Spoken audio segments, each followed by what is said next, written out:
All right, so good evening, everyone, and welcome to Beyond the Veil. Our story tonight begins in the city of Lamplight. One of the largest port cities in the Edamore Empire, Lamplight is known as a city of industry, academia, culture, and perhaps most importantly, possibilities. From the massive illuminated clock tower that sits proudly in the center of the city, to the underground railway system that runs beneath the paved macadam streets, Lamplight prides itself on being, as so many residents seem to claim, where the future is made. Luxurious gardens, peaceful public parks, and regal theaters lend an air of sophistication and charm to the city, to say nothing of the shining gem that is the mercantile tour de force that is the Grand Market. The Royal Academy plays host to some of the most brilliant minds Edamore has ever produced, and its students seem to constantly reimagine the definition of what's possible by ceaselessly pushing the boundaries of modern magical and technological theory. At first glance, Lamplight appears to be a city where one's fortunes can be made and where even the most fantastic dreams can be lived. Oh, the music stopped. Weird. Look a little closer, however, and you'll notice that the dark skies above the city are all but choked with smog from the many refineries located in the industrial district. You'll hear the deafening sounds of the metallic thunder booming from the workshops, and you'll see the poisonous caustic glow of the rune-smithing pollution dripping into the less fortunate neighborhoods deep below the railway and into the undercity. In the slums of Lamplight, known informally as Long Shadows, you'll find workhouses packed with the mutilated, the diseased, the poor, and all others shunned by society simply struggling to survive to their next meal. It is said that the cracked and broken streets of Long Shadows run with tears, blood, and mud in equal measure. Though this is largely hyperbole, Long Shadows is a desperate, desolate place where those who wish to survive often do so at the direct expense of others. Crime, violence, and pain are the common tongue, and those who are forced to live in this miserable part of town are all too fluent in the native language. Life in Long Shadows is often short, brutal, and volatile. And those who live there are always looking for an opportunity to escape, no matter the cost to themselves or others. It's in this city of duality that our story starts. It's in the wee hours of the morning that we meet our first character. At approximately 4 a.m., roughly 2 hours before the sun rises and the rest of the world wakes to ready themselves for work, Simus Sineul receives a knock on his front door. "Oi, Simus! This is your wake-up call. Let me know if it's all right to move on, and I'll collect my regular fee at the bakery later this afternoon." Simus, you recognize this as the voice of Constable Dwoden Barrelhelm, this short, stocky little dwarven man who patrols the streets often, but is kind of your custom as a baker. You are up well before the mass populace. You have to get everything set and ready at your shop before people come in for their morning food, before they come in for their coffee, before people kind of get their days started. So you wake up at about 4 a.m., which is 2 hours before everyone else does. You find yourself at this moment in your bedroom. You're currently lying in your gigantic bed, roughly the size of an Alaskan king, so there's enough for like 3 people in there. Under your very comfortable feather duvet, the warmth of your double-sided fireplace heating both your bedroom and the living room. A soft purring can be felt on your chest, as you can see your cat Fat Chungus wheezing softly on top of your duvet in a delicate slumber.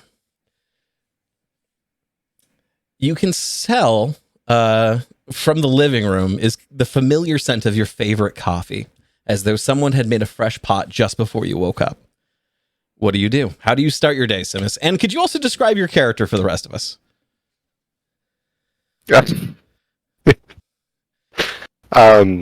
Samuel Summers is a relatively handsome lad with brown hair and green eyes. He looks a lot like my Mini. Helpful. Insert Mini. Hey, Steve, when you're putting this up later, could you just like flash a clip art? Actually, flash a clip art in the center. No, that's actually really helpful because they do have a little center port right here for anything that's going on. Screenshot? Yeah, I'll put up a little. No, I'll just take your Mini. You I'll can just put do it later. Yeah, it's post. Okay. Post. Cool. We'll do it live. This is what he looks like. Ta-da. Okay. There you go. So I pet Fat Chungus, Okay. and then I set him off to the You side. just hear You that can breathe one, with Fat Chungus on you. and you just kind of lift him up. He is a solid 30-pound cat. That Oh cat my is God. large. It's like lifting a small barrel off of your chest and onto the side of the bed. It's like twice the size of Echo. All right. Okay, but anyway, get up out of bed. So I roll a couple times to get to the edge. Okay. You do also know that the constable's still sitting there waiting for you to like tell him he can go. Oh, yeah. Yes, you're good.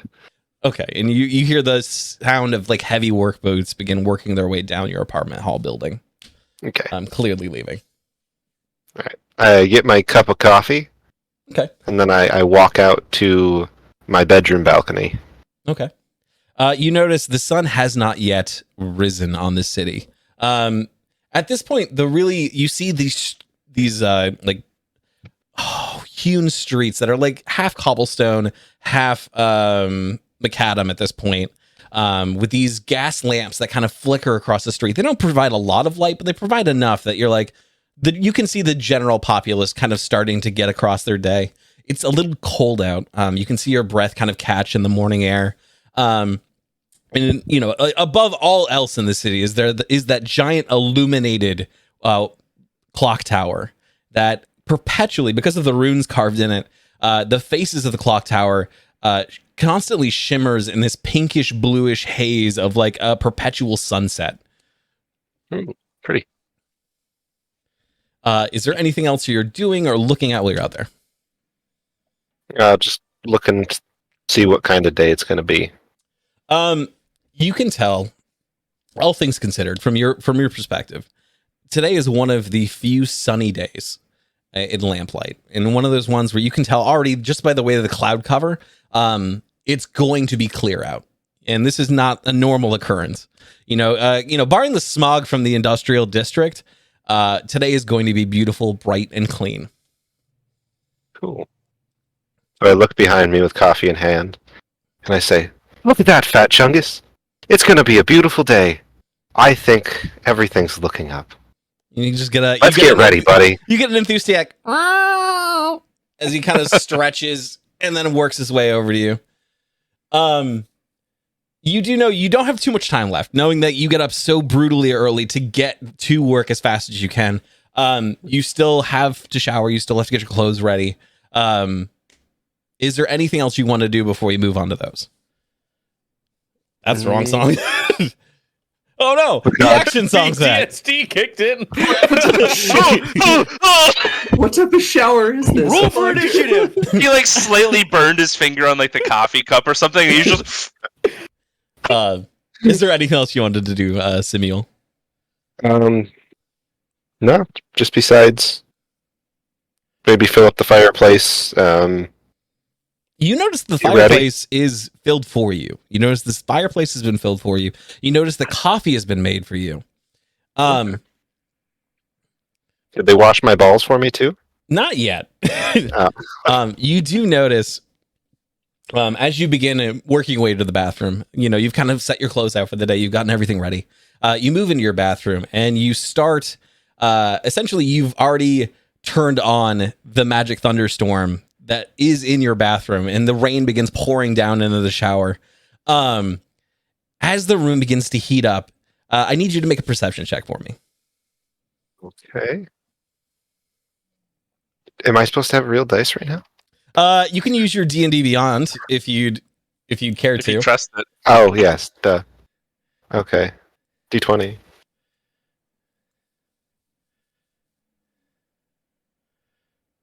$15, but I didn't add my perception. It's been a while. Yeah, remember if you click on perception, it actually rolls for you. 15 plus 3. Oh, fuck. 18. Okay. Well, damn, dude. 18 is just enough. As you are beginning to like pull the curtain aside, you see drawn in your own fingerprint on the mirror as it begins fogging up, you notice in the fogged mirror itself, you see the words, "Do not wake me, sleeping, coffee on table, something, and like it's a little smudge because you didn't roll high enough to quite get everything, but you see it smudge. Something last night, be cautious, is written in your mirror. Oh my. You have an idea what might have done this, Okay. but you also get the feeling that it is, as it seems to have mentioned in the mirror, sleeping. And it seems to be requesting some quiet, which is unusual. You get the idea that, like, very rarely does the thing need sleep. Often it's more like of a passenger. In this instance, it's asking for quiet from peace. It's strange. Okay. Oh. Okay. Like a ton of bricks, huh? I'm slow. Hey, you know you wrote this character, right? Yeah. Okay. Perfect. Okay. That's wild. Glad I could write that for you, pal. Thanks. So I presume you just get dressed then. You take your shower. You get kind of all cleaned up, get ready for the day. Mm-hmm. Okay. Luckily, Simis Suites is not far from where you live. You live in one of the better neighborhoods in Lamplight, and you know that Simis Suites is on the outskirts of the Grand Market. You're wealthy, and you do well enough that like you can kind of have your own storefront, but you're not wealthy enough to have one in the Grand Market. The Grand Market is really where the city's elites kind of powwow together. In your case, you're one of the more average storefront areas in the city itself. So you're not too far from it. You're not too far from where you work. You're not too far from where you live. It's about a 30-minute walk. Okay. As you begin settling out in the morning, is there anything else you prepare for the day? Is there anything else you take with you? Is there anything else you need? Is there anything else you can think of that you will be bringing with you this morning? Probably just my normal stuff. Okay. Which is... I always like to be prepared, so I bring at least a singular weapon with me, just in case. Which is a small sickle. Okay. And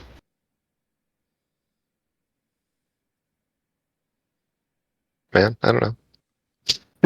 Just Gotcha, keys man. to open up the shop. It has been a long time since we've played. I'll give you that. Yeah. Yeah, keys to open up the shop. Maybe some stuff for the day, like groceries I bought previously. That's Yeah. what I was literally that would've searching been for. I'm so like, oh, great, forget yeah. some. All right. So you begin making the way down the streets. At this point, it's still cold. Nobody's really out. The only people who still are currently like up, getting ready, are either people who have been working the late shifts at like the docks, and they're walking their way back home at this point. But you also see a bunch of newsies running around, essentially getting all of the papers ready for the day, getting ready to kind of start calling at the street corners as those throngs of people begin making their way to the workhouses, etc. Simis Suites is on that large strip, essentially. It is adjacent to Herbs, and What Ails Ya. Across the road is The Broken Compass and Creatures of Comfort Animal Rescue, which is actually where you got Fat Chungus. You just happened to notice one day while you were baking that there was this gigantic, well, it wasn't at the time gigantic. Fat Chungus was actually a really skinny cat when you first got him. Fat Chungus he was a became rescue. a loaf. Yeah, Became a loaf. Over time, Fat Chungus became Fat Chungus. But that's where you met Thin Chungus. Nice. You also notice that some of the other shops nearby are Myth Directions and That Guy's Store. As you begin like turning the key into the lock of the bakery, you feel the door kind of swing open with a familiar ease. It does have a slight creak to it. It does have that that most good old buildings have, and that is what this bakery is. When you purchased this bakery, you bought a place that had soul and spirit to it, something that would bring as much warmth to the people in it as the food and the comfort of the oven would.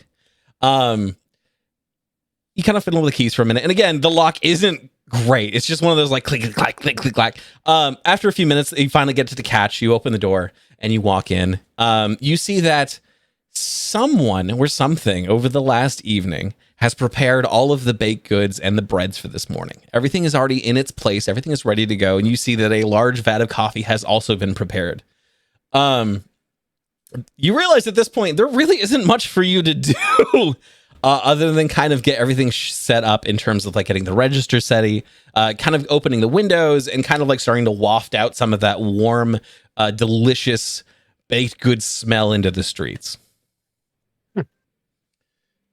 Could you describe to me what else you might do while you're opening the shop in the morning? What Samuel might take his time with?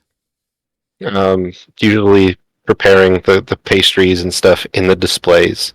Okay. And getting them set, presented properly. Make sure that the back mirror of the countertop is clean and fingerprint free. Because people can see themselves buying pastries. Okay. Nice thing. Make sure that everything's cleaned up in the kitchen, sanitary, and get everything prepped for the day. Okay. It doesn't take you long. In about like 30 minutes before the main traffic appears at 6 a.m., at about 5:30, you hear a tiny figure kind of burst in the door, slam the door behind them, and kind of begin taking off their gear. And they just come out, they just kind of call out for you for a moment. They go, Samuel? Yes, Samantha? Are you here? Yes. You've gotten everything ready already? Looks like it. I guess, shit. Okay. I guess I'll start with the register then. And you see she's like kind of putting on the Simis Suites apron and kind of like tying everything up and getting it ready to go. You are familiar with this individual. Could you give me their name one more time? Samantha. Different person, I will say. Sorry, no. I was like SS, and I'm like, No. Yikes. exactly. You do Is that notice Fat that, like, Chungus? what? Was that Fat Chungus? Was that Fat Chungus in real life? No, I don't think there is a real Fat Chungus. Okay, so This isn't Samantha? No, so as you call her Samantha, you hear Rochelle get a little irritated, and she's like, I'm not your sister. Simis, I work here. And you know that this is Rochelle O'Reilly, spelled like the bread. Rochelle O'Reilly is a small little halfling that you've employed for about a year now. She came from a small town very similar to you. Wanted to cut her teeth in the big city in terms of like learning how to bake, learning everything prepared. Samantha Samuel is your sister who lives in your apartment building. For whatever reason, maybe her name was just kind of banging around in the back of your head.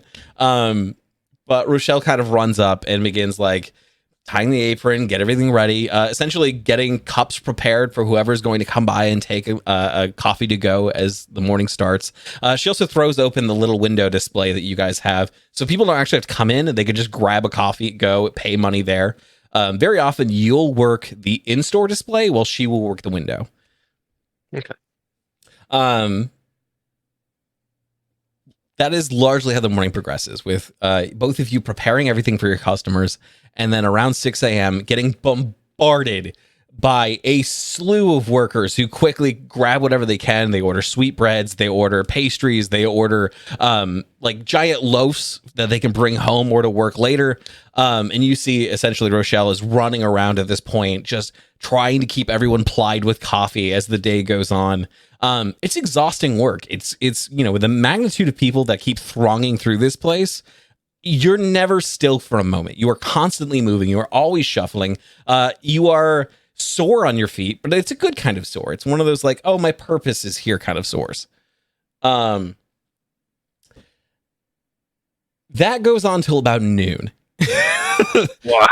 So it is a nonstop, constant barrage of people. Oh no. Sorry. How dare you? With that, it's about noon where you and Rochelle finally get a break. And this is one of those moments that you kind of savor throughout the day, is that nice 30 minutes to yourself where you can kind of like ply together what you're going to do for the rest of the afternoon, how things are going with the store, et cetera, et cetera. it is around this time that Rochelle asks if you could check the back oven because it just wasn't, she could not get it to light. For whatever reason, it's just not seeming to work at this point. Okay. We've had issues with this one in the past. I'll go take a look. Okay. Make an investigation check for me. And also, what's your passive perception? My passive 13. Ooh, okay. And then make an investigation check for me. Investigation. 16. Well, damn. Okay. 16 is enough. So you don't notice this at first. You don't just casually walk in and be like, hey, wait a second. It's after a bit of tinkering, you realize it's not the oven you thought was having a problem. It's the brand new one. It's the one you just got. Not just that, as you're kind of looking around and trying to figure out what's going on, you see the outline of a black hand, like a black fingerprint kind of pressed against the side of the oven. You don't know if that has any correlation. You just happen to note it while you're looking around. Okay. You also realize, quite fortunately, that if you had attempted to light this oven, just went for it, there may have been an explosion. Like there is a very small chance, but this oven may have gone up and it may have taken somebody with it. Oh my. That's It's not a- good at all. First action as a new character. Dead. That'd be very Alex, actually. It actually would. It would be very on brand for Alex. Is it a gas leak of sorts? So you know that a lot of the equipment in your shop and also in this city runs on what is largely a form of gas. Yes, a lot of gas, the residents, correct. A lot of the residents refer to it as aether.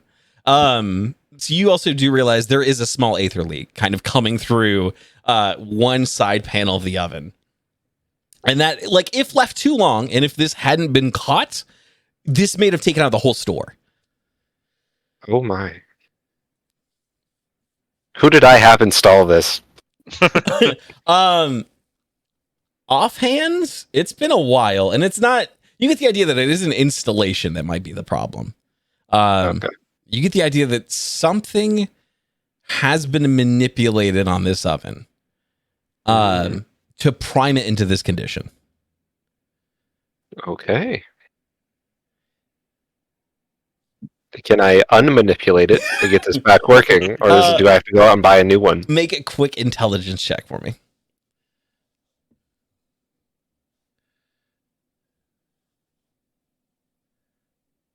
Oh, intelligence. There we go. Ha! A crit. Did you really? I fucking He crit. did. Yeah, Okay. he did. All right. With a crit, you realize this oven is fucked. Like, not just in a way that would, like, catastrophically cause this to have failure if you used it again. You also get the idea that this, whatever was done to this oven, was meticulous, was planned, and was thought out. It looks, for all intents and purposes, to be an accident waiting to happen. But you realize the conditions that needed to happen on this, on a new oven, in this kind of environment, like, someone had to have planned this and planned it well. Okay. You also get that the longer this oven stays in here, the more detrimental it's going to be to your business. Hey, can I shut off the aether line Absolutely. and maybe wheel this out the back? 100%. Because did you see my note about the added back door? I did, yes. Yeah, Okay. It's not too much of an issue. You can pull it out into the back alley. It's not a hard time at all. If- It does take time, though. It's about 30 minutes to an hour. Okay. Okay. So, Hey, that and being said, I you are now down I an let oven, though. Rochelle know that I appreciate her for letting me know, because this could have been a very large error on our part. Oh, why? I tried starting it 3 times this morning. You what? I tried starting it 3 times this morning. I wouldn't ask you unless I really needed the help, Samuel. I'm glad it didn't, my dear. I'm gonna have her make an insight check. Are you trying to kind of hide that fear from her for a moment, or? Yes. Okay. Yes, trying to hide, not doing a good job. Oh, it's no good. It just doesn't fit in the bakery. Yeah, it's not great. Like a little waver in my voice. Okay. With a 5, she does not notice anything. You slip it right past her. She's so trusting of you that anything you say, she just kind of takes like at face value. She's like, "Oh no, oh that makes sense. Okay. Well, I'm glad it wasn't an incident either. Should we? I can keep running the shop if you need to go get a new one, or I don't know how. What do we do in these kind of situations?" Yes, I'll go to town and I'll look for one. I had 3 employees. Can I call someone else in? Yeah, Or is that a absolutely. good possibility? Okay. I don't think you mentioned too many of the other employees to me, other than. So if you want to give me one of their names and what they look like, I will absolutely include that. Let's see. Hannon. I'm sorry, Hannon? Tannin with a T. Hannon. All right. Yep. All right. Oh, you sure they don't work with I leather? got some of those. All right. So you see Tannin, and I'm assuming Tannin is a what race? Elf. Okay, so Tannin comes in, little thinner, not particularly is not made for kneading bread. If you get the idea, you get the Tannin works in the fine details. Tannin is a chocolatier. Essentially, Tannin works in your organization to do all the fine detail work that you yourself cannot attend to. So Tannin pulls himself away from what is a meticulous chocolate sculpture and begins working his way over to you and goes, yes, how can I be of service? Hey, Tannin. So the oven went down today, and I'm going to need you to help Miss O'Reilly here run the shop while I run to town. Of course. Certainly. Is there anything you would direct me to do, sir, in particular? Let me check the list. So you give him the obvious task list. You're just like, hey, no, if you could absolutely make sure this is taken care of, make sure this is cleaned, make sure this is braced before the next wave, that would be awesome. And he dutifully takes each note down, nods his head, and you get the idea. You've had Tannin on longer than Rochelle. Rochelle's just kind of like that one that's got your a sweet spot for you. You know, you've got oh man, she's been super great. Tannin's been an average employee the entire time, never above and beyond, but never below. You know what I mean? He's just been he's kind of a ride or die at this point. He's just, yeah, I'm glad you're here, but you're not going to take the store when I leave, that kind of thing. Yeah. Can I check the back room for any other things that might have been tampered with before I leave? Absolutely. Make an investigation check. Oh, that was almost crit. 16. 16. Fantastic. 16 is just barely enough. As you begin working your way into the back room, not bathroom. As you begin working your way in the supply closet, you see, you didn't catch it in the early morning because again, the bakery is often disorganized and disheveled, and it kind of gets that way throughout the morning. But you realize there are things you had missed here when you first came in. You see that there are bags of flour that have small cuts in them. You see that there are signs of a struggle that happened in the back room. Do I recognize any of the footprints? Or are there footprints in the flour? Oh, okay. Make a... Gosh, I'm going to say either perception or investigation, your choice. Perception. Okay. There's only one baker around these parts, the Pillsbury I got Doughboy. an unnatural 20. All right. Unnatural 20, you realize, and it sheds this weird little... You feel that hairs on the back of your neck stand up when you realize there is only one set of footprints in this storeroom, and it's yours. Okay. And so I was afraid of that. Okay. Is there anything else I notice? Slash marks across some of the metal, stacking areas, essentially. My rolling trays?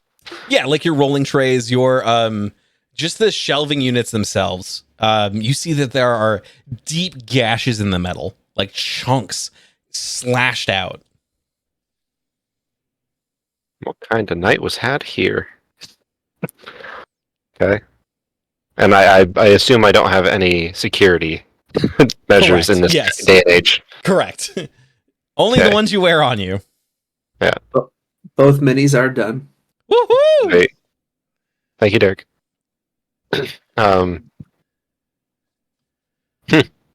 Okay. So no other traps of any sorts that I can tell? No, as you kind of do a quick once over, you realize the only threat to your business was that oven. Everything else seems, while mildly askew and out of place, normal. Like, it just seems like there was definitely a struggle here last night, and for whatever reason, something was tinkered with, and that being the oven. Okay. Got it. I guess I'll make my way to town then. Okay. You get the idea that really one of the only places you're going to be able to purchase an oven, especially this quickly, and for one that you need like by tomorrow installed ASAP, is the Grand Market itself. And that is this gigantic area of commerce where you can find everything from anywhere in the Edamore Empire. There it is, streets upon streets upon streets of vendors, both in like carts, in like wagons, in full on like tarp stands, right down to actual building structures that exist in the market itself. The Grand Market is gigantic, and it is always busy. It is constantly bustling and thrustling. There's no point, even in the pitchest of night, is it not filled with people. It is always busy in the Grand Market. It takes you some time to get there, and you have your choices of getting to the Grand Market. You can either take a cart, you could take the underground rail, or stop it. that picks up the recording, sir. Or you can take you can take horse and buggy, you can take automobile, your choice. Okay. Note that like some of them will cost more than others, but some of them will just get you there faster. I will say too, it's taking you some time to try and get everything together. Essentially, it's like, okay, well, the store's fine. By the time you're actually leaving, I'm sorry. By the time you're actually leaving, it's going to be around 4 p.m. The oven's a mimic. That's completely involuntary. I'm sorry. Listen, it's fine. That'll come up later. That's a special song for times later. So when I purchase the oven, I don't have to carry it back, right? So Like I don't have to have the means. Ideally, you will hire someone there to bring it back and install it for you. This price bitch is better delivered. Yeah. So probably horse and carriage just to get me there. Okay, I want my oven hot and ready. sounds good. You managed to hail it down pretty quickly. This large orcish stagecoach just kind of pulls up and goes, "All right, where to? City market, please. Happy, it'll be pence." Also, I will like to note, there is a different system of currency here. Oh, you son of a bitch. I was going to ask you how much money I had. So, I will send you the exact corresponding list for the time being. Okay. Just know that a pence is the cheapest form of currency. It's like a copper. All right. You'll probably end up paying in full, like, you'll probably end up paying pounds for your oven. It's not cheap. It's going to be expensive. That is the equivalent of gold. A pound is a gold. A pence is a copper, et cetera, et cetera. And I also mentioned, like, could I get some kind of deal for turning in the other one, the defective one? Wait, you're going to turn in the bomb? Well, they might be able to scrap it for other parts. If you want to take it with you to the Grand Market, Without you can. triggering it. Well, I mean, like when they're coming to drop off the other one, they would normally have means to pick up another one, would they not? You could play it that way as well. It's entirely... Note that you are just leaving this in a back alley. If you had like kept it in your shop, odds are it would still be there when you returned. Keeping it in the back alley is a good way to not have an oven anymore, for better or for worse. Okay. Well, if it's there, cool. If it's not, then Fantastic. someone got a bomb in their hands. Somebody else is going to blow Somebody up. else's Not my problem. business. Fantastic. Okay. You know who stole it from the crater? Where'd my Some oven go? competing Find the bakery crater? just goes and be like, "Oh fuck yeah!" And they try to steal it. Yeah. Okay. So A it doesn't take property you- just opened up on Main Street, boys. so it's roughly 5 p.m. when you finally arrive at the Grand Market, and you realize like by this point the sun is starting to set. Since it is like later in the winter season, it's still sun sets pretty quickly. Like it's up around like 4 or 5ish, starts setting around the same. As you arrive kind of towards sunset, the shadows kind of creep along for a lot of the buildings, but you also see that, like, again, there are gas lamps illuminating the streets. There are a variety of magic vendors who have their own arcane methods of keeping the Grand Market aglow and awash in color. You see, for lack of a better word, the Grand Market is spectacle itself. There are vendors with like little perpetual fireworks that are constantly going and shooting off sparks. You are awash in a sea of smells as people are cooking and selling a variety of culinary delights, the likes of which even yourself would be hard pressed to manage. It is truly a place of beauty and excitement and fervor. But you're here on business. Like, you've been here before. This is not unusual. I've got things to do. So you make your way onto the far end of the Grand Market itself, and you doesn't make. I will have you. Let's see what I've got. Perception. I was gonna say perception, or like if you want to use a charisma based skill, like Sounds I was gonna say perception, investigation, or sounds like persuasion. bullshit to me. What? Goodness.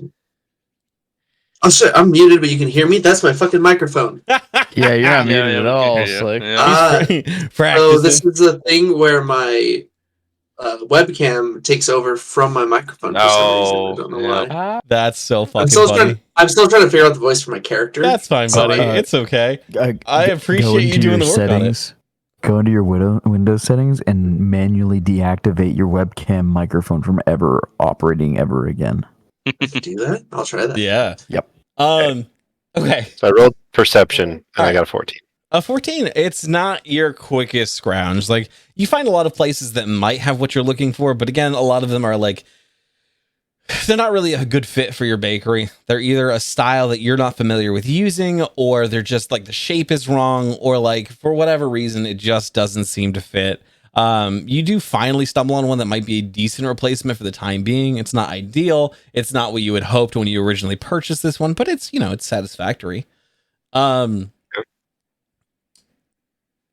have you make a persuasion check to see what you end up having to pay for it. Okay.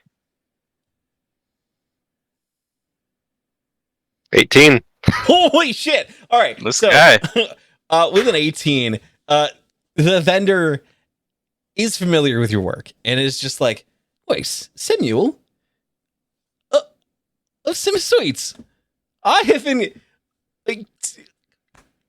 call me a fan. I have been going to your shop once a week for the missus for about 2 years now. Frankly, it would be my honor to give you as much of a discount as I possibly can. And you know what? I'm just giving this out the door. He offers to sell you a full oven for roughly £100, which is not bad. You were expecting to pay about $250. This man gave you a steep discount. All right. Well, Um, thank you very much. Next time you're in the shop, let me know. I certainly will, That's sir. you on me. Certainly, not a problem. I appreciate. Thank you. He shakes your hand. A deal is struck, and you see as you kind of work things out, you sign a piece of paper essentially saying, "Yeah, this is to be delivered between these hours." Do you give them a time frame? When are you looking to have this dropped off? Preferably in like that. I assume their shift is like done for the day and it'd have to be like sometime tomorrow. No, they could do it overnight as long as someone's there to receive it. Okay. I don't know what I will be doing at that time because of events that may pan out. All right. Well, your character doesn't know that. I will say that. So, Okay. what would your character anticipate the Uh, plan being? Typically, probably have someone else just go and do it, oversee it. But with recent events, I would probably check over it myself as well. Okay. So, what time Maybe are you like having the delivery scheduled for, and when? As soon as he can. Well, they can drive it now. They could start getting. They could go over there right now and get it installed if that's what you want to do. Oh yeah, then that. Okay. If he's free and available, absolutely. All right. So you see him give like a curt little whistle, and you see these tiny goblin figures in little suit coats, flat hats, begin running out. And they go, "All right, shall we? Where are we bringing it?" To Simul Suites. Okay. You see, Or Summit Suites. Summit Suites. Oh, he's forgetting it. All right. So they'll shake your hand. They get general directions, and you see all three of them begin to load your oven into a cart that is far larger than themselves and begin sprinting as hard as they can down the street.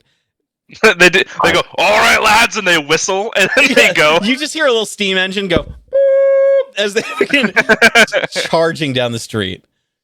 Holy shit! Okay. You see the guy go, "Oh, they're my finest workers. You just can't get better than goblins. They don't ask for much. You pay a minimum, and they'll do whatever you need them to do." Wow. Yeah, that sounds like a hell of a deal. He just kind of nods in agreement. He goes, "Well, I look forward to being in your shop sooner or later." Hey, look forward to seeing you. Have a wonderful day, sir, and thank you so much. And I shake his hand. He shakes your hand as well. You kind of begin to leave the market, and you see at this point the constable kind of wave you over. He's got he has When his, you shook his hand, did you shake his left hand or did you shake his alt right? it's fucked up. Oh, one other thing. While I'm at the going through the shops and stuff, Yeah. could I make note of any exquisite pastries that I might be able to put my own twist on and sell in my own store? Let's see. ID theft. Interesting start to a campaign. What? Swear to God, if you make Oreos, I'm gonna be upset with whole you. thing He's is just like waxing rapidly. all right. They're called Stimul Stuffers, Jake. Make a quick let's do investigation then. Let's follow under investigation. Okay. Can I get a Simul stuffer with double Simul? There's my low score. 8. 8. No, they're like, as you're kind of walking through, either they're too complex and you're like, I don't fucking get it. I don't how like Without buying it and breaking it down. exactly. Not just that, but also realizing like, should you buy it? This is worth more than the oven. Like the sweets they are producing cost more than your own oven did. Holy cocks. Yeah, this is you get the idea that the Grand Market is for the wealthy. It is not a place for the poor and impoverished. This is a place where people with money come to have fun. This is where spare change gets thrown for the elites. In your case, you only make your way down here for specialty services that you need to keep your business afloat. That is the only time you come here. That's the only reason you would show up here. It is not a normal occurrence. Long time goal. How much would it be to set up a small shop? You get the idea that like it has less to do with it has a lot to do with money, but it has more to do with status. You get the idea that you just wouldn't get a permit here unless If I you wasn't knew somebody. unless you really knew somebody or They were would somebody. make red tape for you. Correct. Yes, they would write new regs just to keep you out. Yeah. Yeah. Hey, good to know.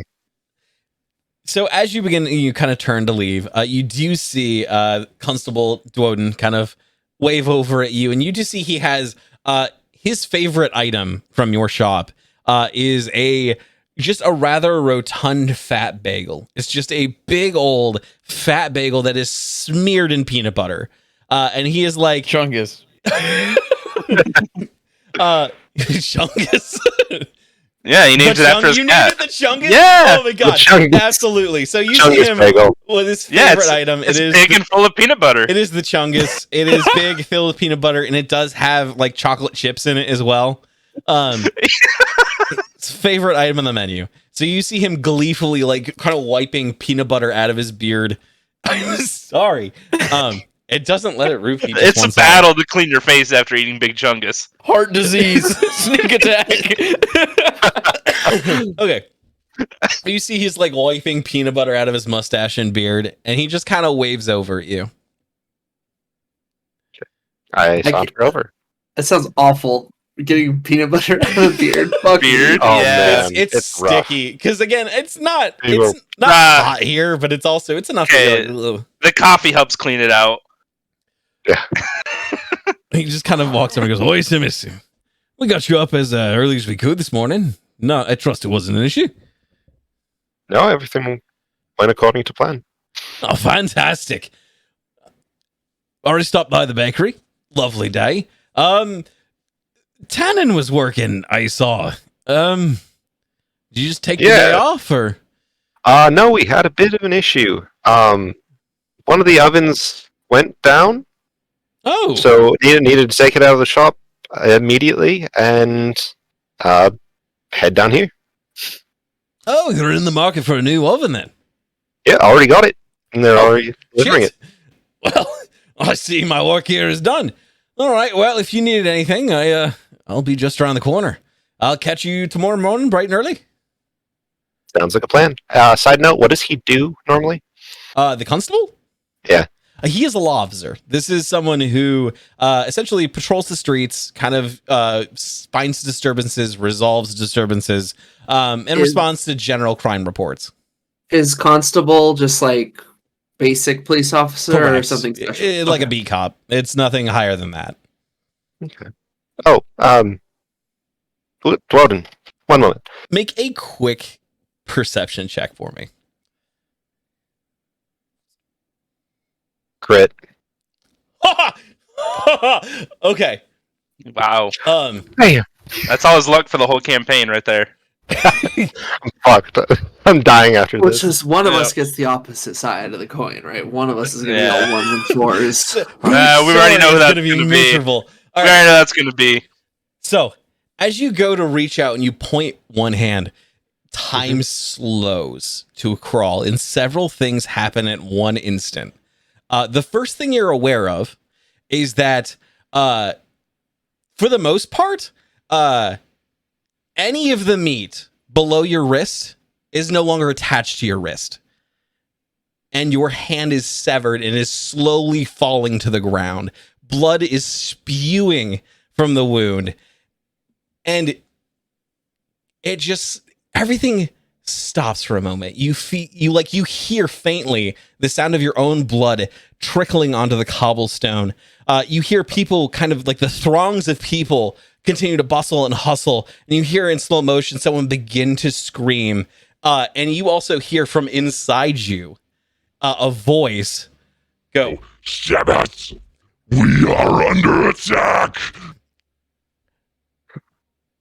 Of all the times the music just switched and over. your hand hits the ground. Anyway, we're gonna pick it up from. Oh my fucking god! No wonder we're under attack. I lost my hand. All right, so we're gonna pick it up from. That's where you fucking end it. Yes. Yes. For good reason. I only have Edward. 10 HP, Steve. And one less hand. So Yeah. Hey, was it like your good hand or It was my left hand reaching out. whichever one Are you were you- going to, yeah. are you ambidextrous? What's Oh, crazy. Crazy. No, I'll be back in 2 minutes. right-handed. Gotta pee. Sounds good. Right-handed, but I was reaching out and be like, hey, constable. And then just, Slick, snicker snack, hand begins to drop. It's you don't even have time to react that way. You just kind of see in slow motion everything dropping.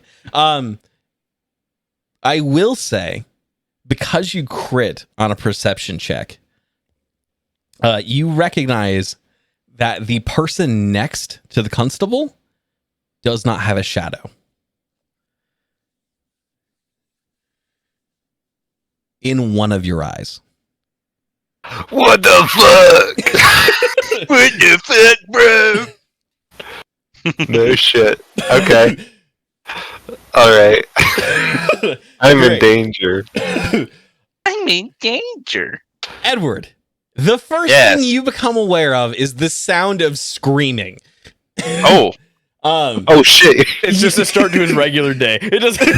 Yeah, that's exactly it. Like, please, Steve, just be like, no, that's actually No, your morning genuinely, alarm. this is not an uncommon occurrence to you. In fact, it is a young girl shrilly screaming in your ear.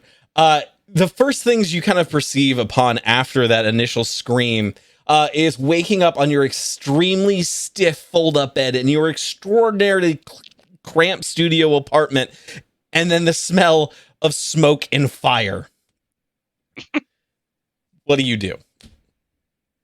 I hop out of bed and probably step on one of the neighborhood cats that's just in my house because that's just the way the apartment is. Yeah, there we go.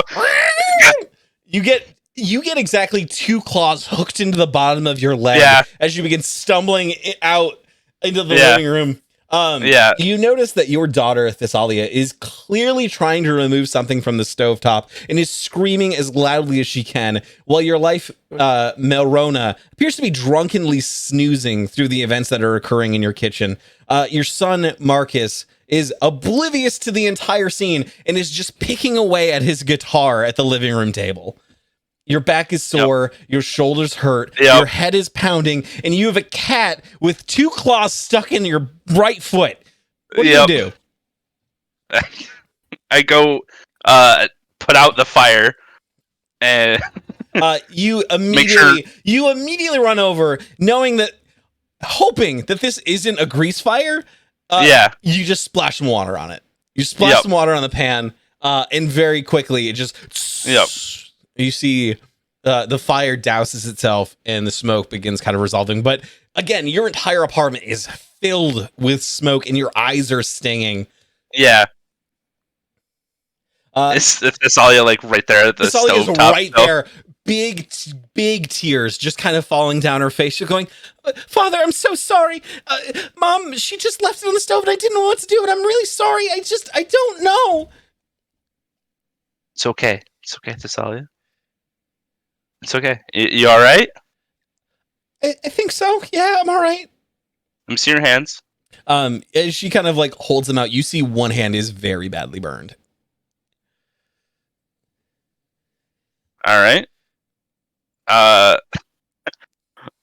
You want me to do a medicine check, Steven? Yeah, do a quick medicine check for me. Oh, this is not good. My wisdom's terrible. 17. Oh no, solid. How do I handle this?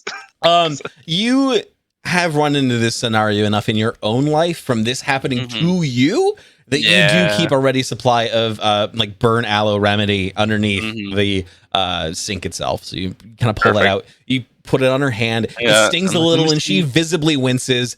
And you begin kind of bandaging it up. Whatever windows we have, I'm opening them. Oh, you immediately crack them open.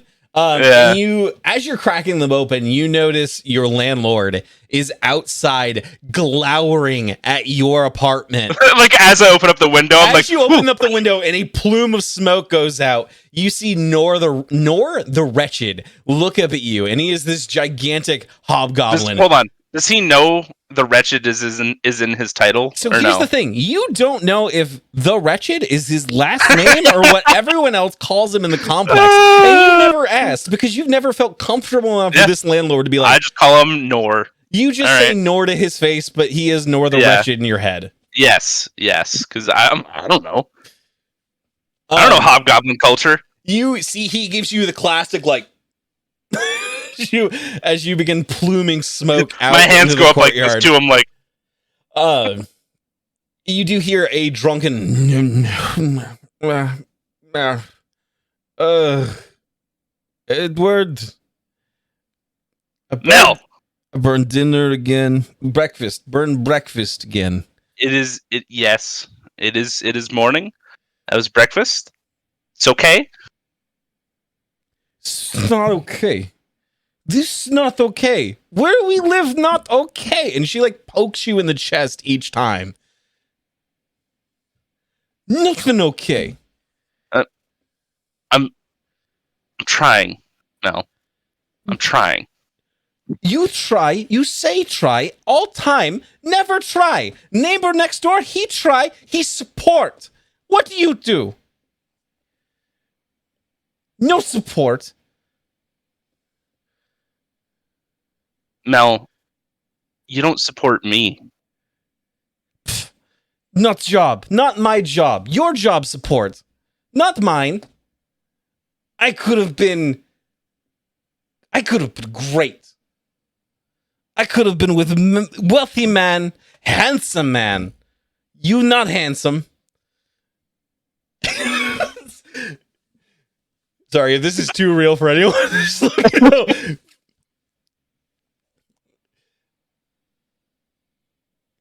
Really, Mel? Do you really think that somebody would just take you up like that? Not now. Ruined because no. you. No. You see when her I'm knocking on the door. What's that? What's that? This is usually when you're knocking on the door. Every time I knock on the door. Oh my god. So you see her like grab that cheap bottle of wine you bought as an apology last night. Yeah. And you see her just begin, and she No. drains it, and begins stumbling back to the bed where you just were and falls over. Is the cat there, or is it still on my leg? The cat is still attached to you because you have not done anything to deal with it at this point. Yeah. I had more serious things. I'm used to the cat, a random cat, by the way. Just nobody in this house owns a cat. It is one of the neighborhood cats. They just find their way into the house. It's just an extra level of fuck you. Yes! Exactly! That's how shitty my apartment is. Yeah. In fact, some of the smoke probably was getting out through one of the holes the cats got in from. I don't know. You're gonna hate me. Yes! I already do! Okay. She's out. Yeah, she immediately as she hits the bed, she just goes. Marcus, could you at least watch your sister every now and again? God, I don't want to fucking watch my sister. All right, she's fucking lame. All right. Looking at JR is great. He's just.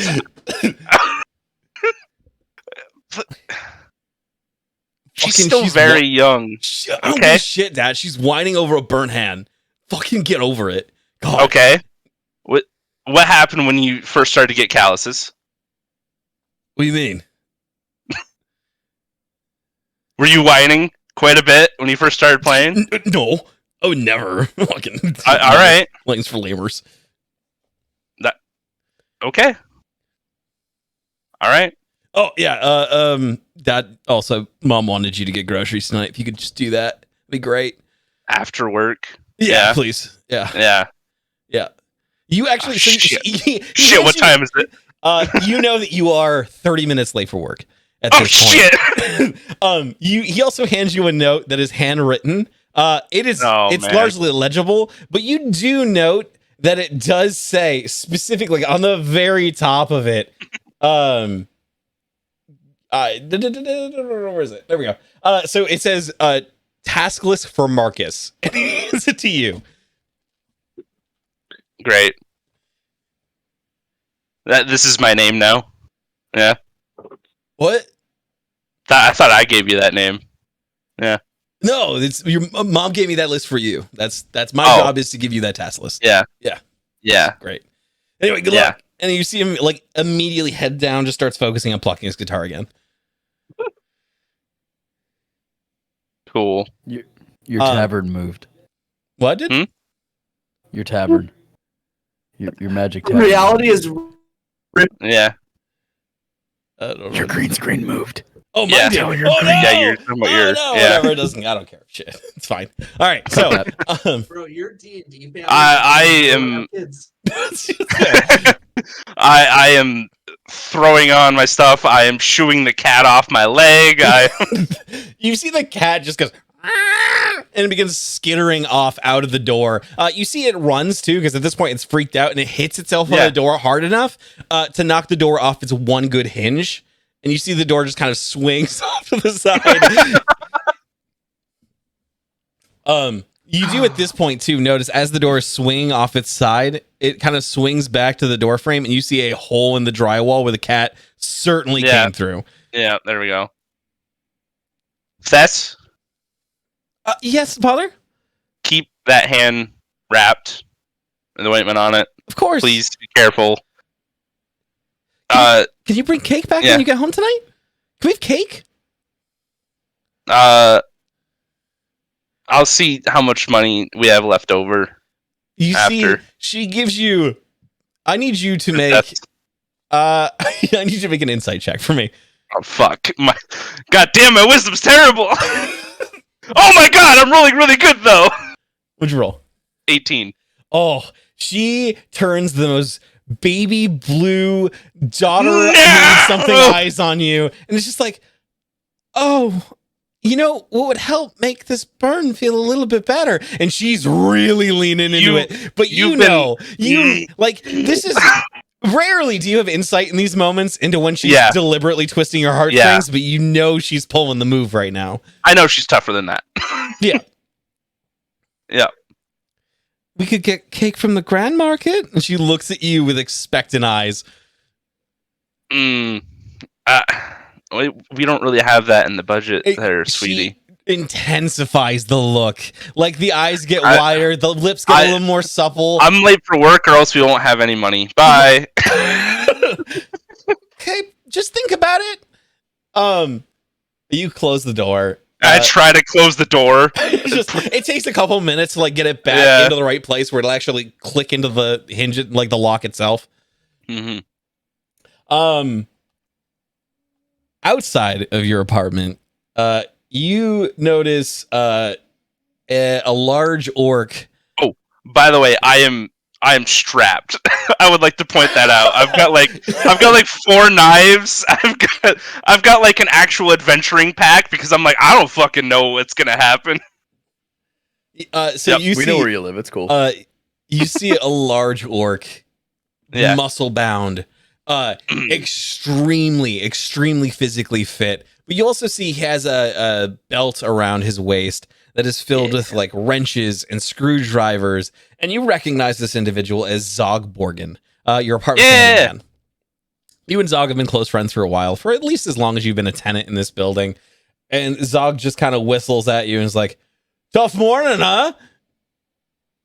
Just like every morning, Zog. How about you, buddy? Oh, not so bad. You want to go down to the Devil's Due later tonight? You know it. You are familiar with the Devil's Due. It is your favorite hole in the wall tavern. It is a hot mess. It's gross, but the booze is bad, but it's high ABV. It's gonna get you there if you need to. Nice. But yeah, he's like, oh, look forward to seeing you tonight, then, Chief. All right. Can you take a look at the door, by the way? Well, anyway. That's how we get working. He brushes off his arms. Yeah. He picks up the stray cat. He's like, this is where this little booger's going. I'll take him out of here. And he begins walking back to the landlord. And the landlord, by the way, is glaring at you the entire time. You get the idea that Zog probably put in a good word, or 5 or 10 for you. Just to kind of smooth things over there. Oh God! All right.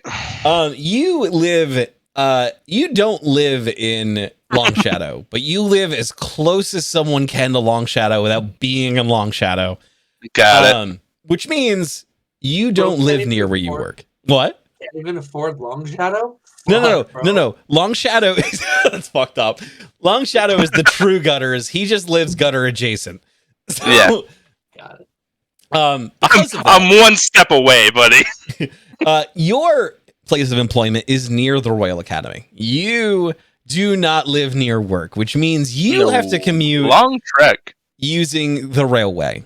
You have to go to the Undercity. You have to take the rail all the way over to the Royal Academy. By the way, district. this music is perfect for me being on the railway. I love this. Good. It is dark and dingy, and you see all manner of people as you begin kind of boarding the railway itself. You see a gigantic kobold just pissing onto the tracks.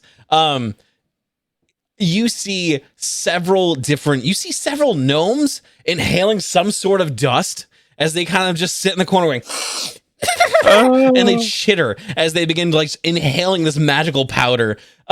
You see on the other end of this rail cart that you're currently on, this muscular, gigantic, honestly, you're not sure if it's like a tiefling or if it's like a genuine devil. You're not entirely certain, but you see they are certainly tattooing someone's back on this rail car. All right. That's normal. You make your way to work. Yep. Life goes on. This part of the Undercity, this part of the railway smells of hot kobold piss for some reason, and just the wafting stench of like fumigated chemicals. It's not a fun ride, and most of the time you're just trying to keep your clothing clean and smelling as free from pungent smells as you possibly can. It takes time. By the way, Steve, I have prestidigitation. Prestidigitation, good. Okay. Yeah, so I clean myself. I'm like, so no. what I will say is that you did sit in a large puddle of probably Yeah. kobold piss. Probably. But on your way out of the rail car, prestidigitation did off, so it just hit the cobblestone streets underneath. Yep. You arrive near the Royal Academy at the law offices of Mephisto, Molocroth, and Locke. All right. Hold on. Let me write that one down. Mephisto, Molokov, and what? Molocroth and Locke. And Locke. Oh, Mephisto. Just I know that everyone's one. like, yeah, that one. Easy. And Locke? And Locke. L-O-K-E-E. L-O-C-K-E. Yeah. I figured that's what it was. Yeah. I was like, You spelled Loki. Is there? I was like, Loki? You know what? Ignore that. That's a little fun surprise for later. All right. Anyway. Freudian Ooh, I hate when the DM does it. Ooh. M and L. Anyway, the other names are fun plays too. So, spoiler. Yeah. So the building itself is regal, large, and imposing, with these giant white marble pillars framing the outside of the structure. The offices are pristinely maintained and efficiently staffed, with a variety of personnel running around constantly like the stock market is on fire, trying to ensure that they've made as many deals and as many bargains as they can before day closes. The sound of ethereal relays ringing and being answered in a flurry of haste and eagerness is commonplace. You enter the large building and you see this place is pandemonium. People are running around screaming. They're offering deals and bargains. They're pulling out contracts and they're waiving them. They're constantly trying to get someone to settle for something they shouldn't. This place is pandemonium? Really? Yeah. Yes. Listen, Yes. do you know how much time I spent This writing is these good. I exact love this. words? I love this. tried. I love this so much. So, while all of this chaos is happening, again, you've kind of inured yourself to the chaos. You're just, this is your day to day. This is your life. This is every waking moment. Yep. And with a lot of practice, you kind of make everything, the din around you, go quiet. You're able to tune it out. You're able to focus on what really matters. So you walk in and you go to your department, which is where are you at? You go to your department, which is collections. Your job is... I knew I was going to be that one. After looking at that document, I was like, well, that's my job. 100%. While a lot of other people are wheeling, dealing, and managing the bargains and doing all of the clause writing, your job is fulfillment on contracts waged. Essentially, your job is to ensure that those signees who put their name to the paper follow their end of the bargain.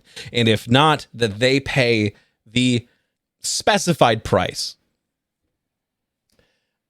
You arrive in your department and you see your manager standing in front of this gigantic framed copy of what you have been told for the millionth time is not that song.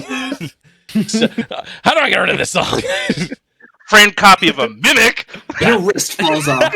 Your wrist falls off. Fuck you. No, okay. You stand in front of this gigantic frame copy of what you've been told is the Pact Primeval. This is the original, or a copy of. This is a copy of the original pact that Asmodeus had gotten the Divine to sign, allowing devils to make contracts with humans.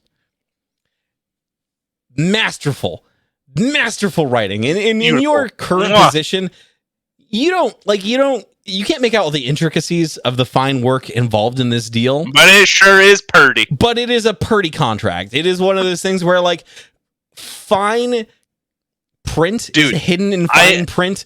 I imagine that, like, in the glass case that it's in, it has magnifying glasses on where a bunch of the fine print is, because it's like, look at this. Look at what they can do. Not just magnifying glasses. Magnifying glasses, you have to rotate to see the fine print in the fine print. Yeah. You have to look at this contract in 4 different dimensions to see the wording that is hovering just over the contract that the Divine may not have caught. This thing is a work of art. And you see, almost contrary to that, your manager, Bill Fedor, standing in front of that contract. There you go. This gigantic, muscular tiefling.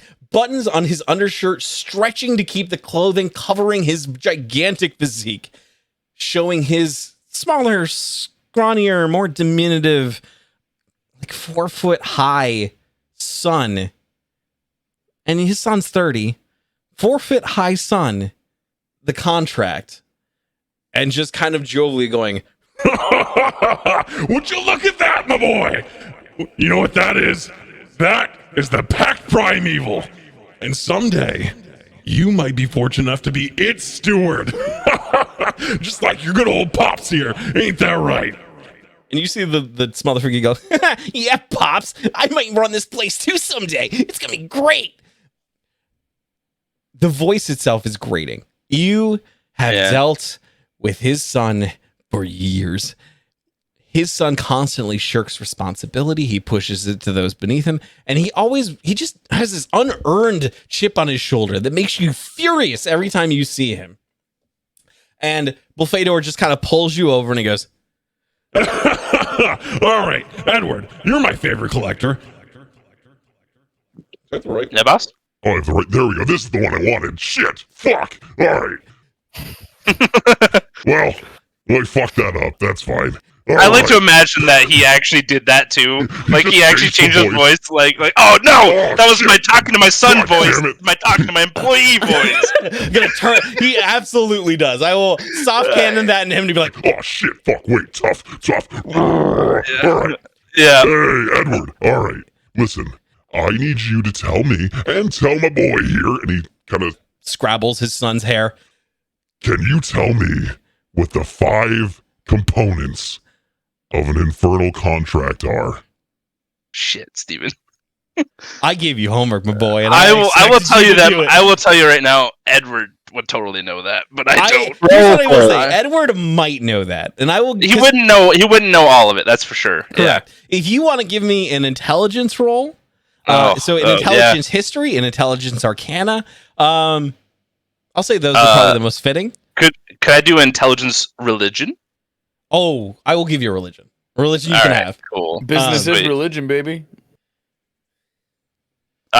11. I can give you 2.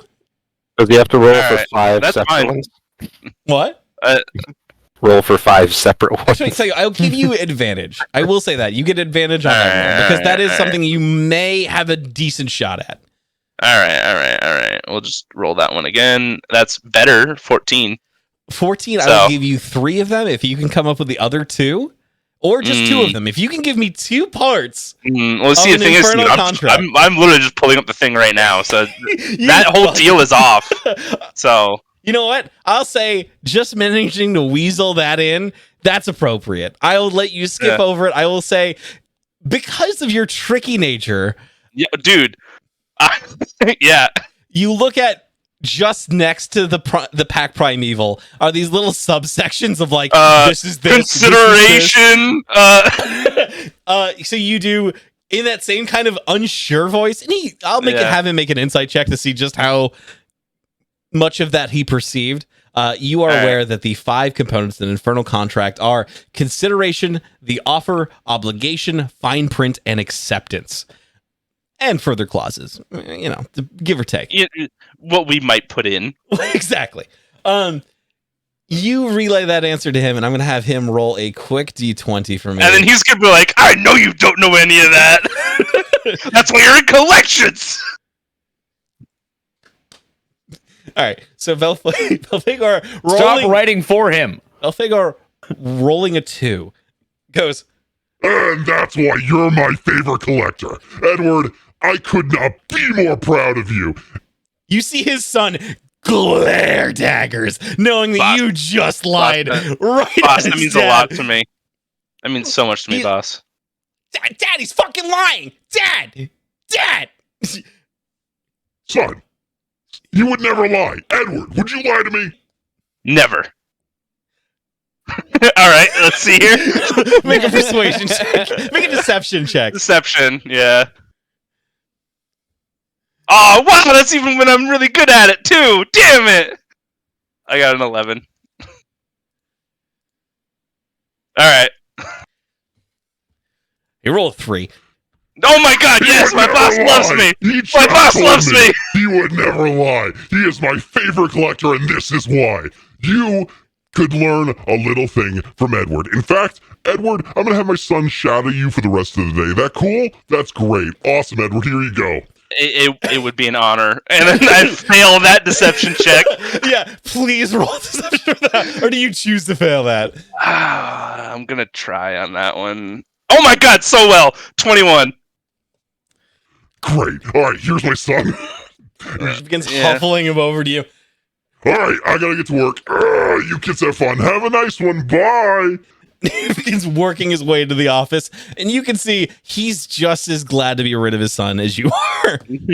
What's his son's name, Steven? So his son is Can we call him Dustin? It's my brother's Boftus. His name is Boftus. Boftus? Boftus. All right. name. Baphomet. As in he's sucking from the boss's tit. That may be And his that's- nickname and- around the work. And that's what we call him at work. All right. So, all right. So, at this point, you kind of return to collections, and you go back to your department, and you see, Yeah, what's on the board? Yeah. you see a variety of tasks, and for like 2 seconds, you're just like, yes, your Yeah. name is not on there. You have Yay! nothing to do today except now hang around with your boss's kid, Yay. which you kind of wish you had something at this point to do. Yeah. But you do see several of your coworkers there. You see this gigantic, tall, gangly devil who has this gigantic sack made of flesh by No! his side. And you know his name is Yeah. I Bagger. got one of those. Yeah. Bagger, from the ability to grab signees who have kind of scoffed their contracts and shove them in that flesh bag and drag them into the lower levels of hell. Yep. You see Bloodhound, which is this giant, brutish, minotaur-looking creature with a mechanical apparatus attached to the lower half of its face that's constantly leaking this red, viscous mucus, just dribbling out of it. But it's always going like it's like a bulldog trying to catch a scent. And finally, you see Handler, which is this smartly dressed succubus in a suit. You get the idea that Handler excels at convincing more high-profile signees with the terms of their arrangement in ways that don't typically necessitate violence. You get the idea that Handler has their own ways of dealing with scenarios. My God. But also Whoa. Handler got like a number or something? Hey, how about you don't fulfill a contract? You see, And did you model them off of Chelsea Handler? who? Oh. Seems right on brand. Oh. I don't know who these people are. All right. Are you serious? I don't know who Chelsea Pop Handler is. culture reference. Yep. Chelsea Handler. She's a Ugh. comedian. You've got it. Okay, one day.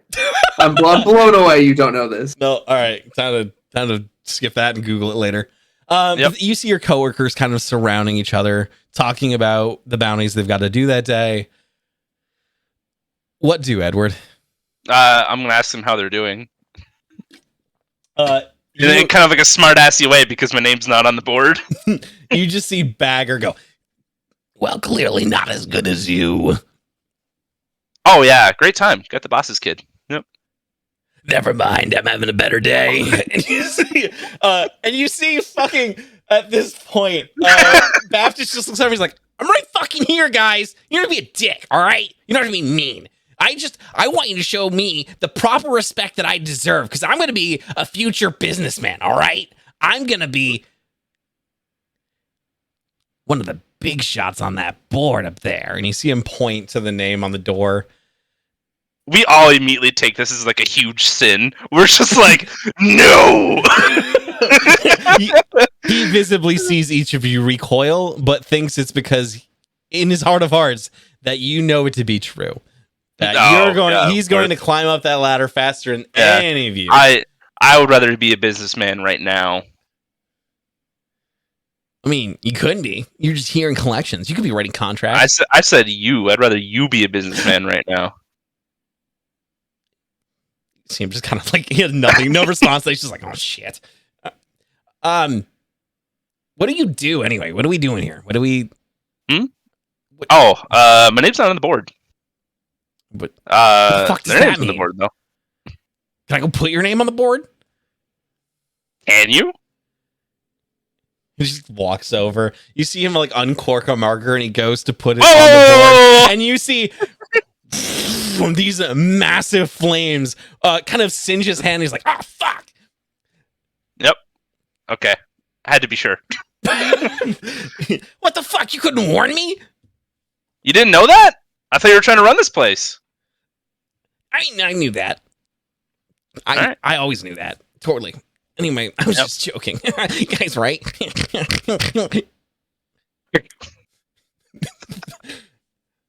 What time is it at this point, Steven? The hours go by like days. It is slow. It is miserable. I am just sitting at the desk, just twiddling with pencils. Honestly, just try to keep yourself entertained. While you can see Baptist is just sitting, hitting on Handler for hours. Just hours. Swinging shot after shot after shot after shot. Pretend to go out on a job, Handler. Pretend to go out on a job, right? You see her just kind of sitting there going, this is better. This is better. All right. Shot after shot after shot. And she's just humoring him. She's messing around with him. You can tell she is just toying with him 6 ways to Sunway. Sunway?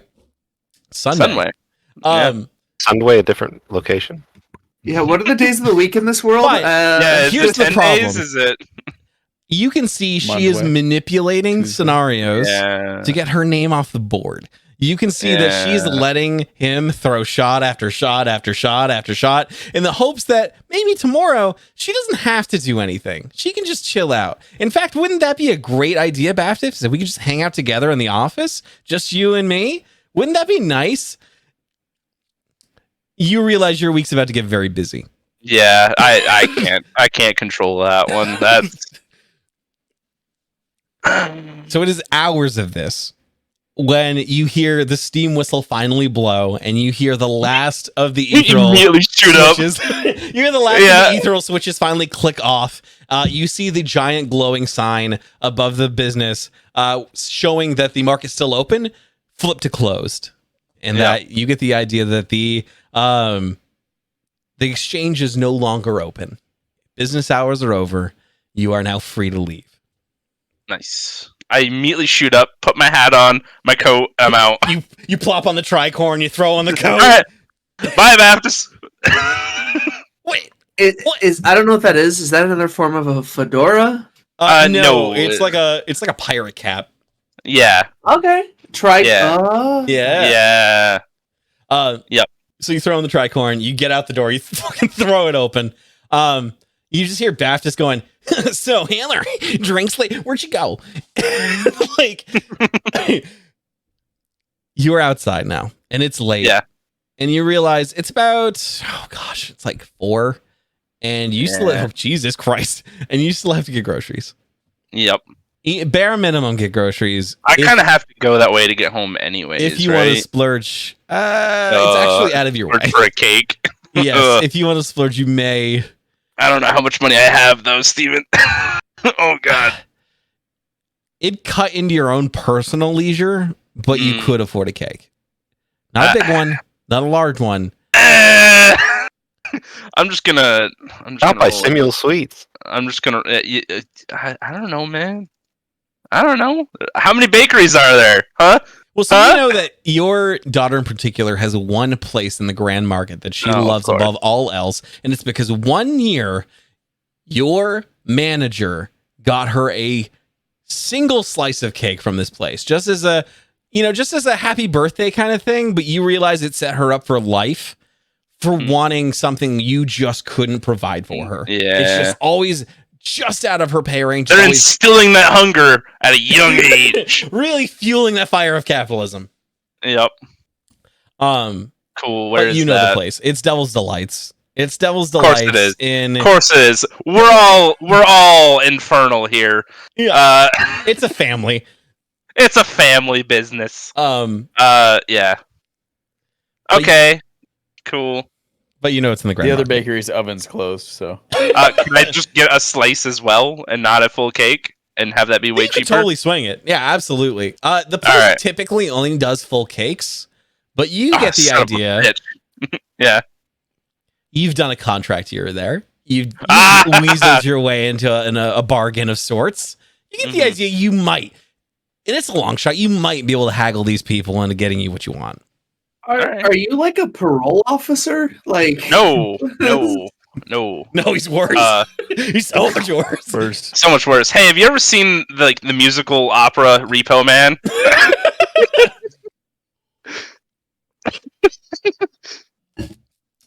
Yeah. Look. A genetic opera. A genetic opera. Thank you. That's what it was. Yep. Yeah. Okay. You arrive at the Grand Market. It's starting to get late. Shadows creep long across the market stalls. You see people are trying to kind of get everything they need for the rest of the night. People are starting... Like, again, it's always busy here. It's always busy. You know that Year of Hard Hearts. It's exhausting. Always. But, again, it's not necessarily a bad thing. You kind of keeping your unique eye out. You see some of the smaller street urchins running up, grabbing things from people's pockets, and then just taking off. You see there is, even in this shining bastion of decadence and commerce, that small part of the criminal element that you still respect. Game respect game. Yeah. So you arrive at the Devil's Delight, and you see the purveyor seems a little off from the last time you saw them. Oh. Did I do a collection recently? Is that why? No, make an insight check for me. All right. Sweet. My terrible wisdom. Didn't notice a damn thing. 7. Sorry, what? My D&D notes have never included the word bakery before, But and now now- there's multiple Like 3 of 'em? instances in the first hour and a half. What the fuck? Welcome to my D&D games. Fat people need food too. Yep. I got a 7. So. Something is just off. You can't put a finger on it, but the vendor seems unusual. But again, you're not paying too much attention to this interaction. You're just trying to get in, out, get your stuff. I'm here for my thing. I don't care about his thing. I want my thing. Make a quick perception check for me. And what is your passive? My passive perception is not good. My passive investigation is 1 higher. No. Well, passive perception 9. No, I'm not investigating. Okay. 9. And 9 is the passive. And what's your perception check? I got a 1. Not a crit miss. I went down 1. I rolled a 2. So you do you go through the whole steps. You haggle out, and you do manage to get this place that normally does full cakes to cut you a slice or two. But again, the vendor's being real fucking weird. They're just being strange. You just want to go home. It's been a long day. You're so fucking tired. You feel it in your bones. Groceries. Your feet hurt. They're still bleeding where the cat clawed you. Yeah. You still have to get groceries. You got lots to do tonight. And you hear someone scream, and you turn around and you see someone holding a stump of an arm with blood spewing from it. Mm-hmm. And that's where we're going to stop you. All right, nice. Who was it? Who was it? Welcome to my life, guys. Okay. Good God, that was fucking This depressing. is gonna work so well. Oh, dude, especially the beginning. Dude, the beginning was so depressing, wasn't it? It was just, I was literally like, Alex's is so happy. I'm going to end his with a scream and start Jake's with one. Yep. And a domestic. You literally made me not want kids even harder than I already did. Everything else possible. Holy fuck. All right, so now we have our option between the last two. Who wants to go first? Do we want to go Karsa or do we want to do Alfred? I'm gonna drink. You guys enjoy this. Semi-tied because we actually do like adventure together. So I knew I'm not saying that like we do things together. I'm just saying like we are somewhat. Like our I just knew that originally. I think you were gonna leave a note on your door saying, "Go to the market, meet me there." Blah blah blah blah. However, if you guys want to play it differently, I have certain scenarios that we could run that would work that together if you wanted to work together. Entirely up to you guys how you want to play this. I imagine so the way that I figured is that we spend mornings separate, but we reconvene in the afternoon. Okay. That's how I figured it. You can correct me if I'm wrong, Darren. Okay. I'm up for whatever. Karsa, though, is not the lazy type. When he wakes up, there is shit to do. He goes and starts to do it, and he's not done doing shit till the day's over.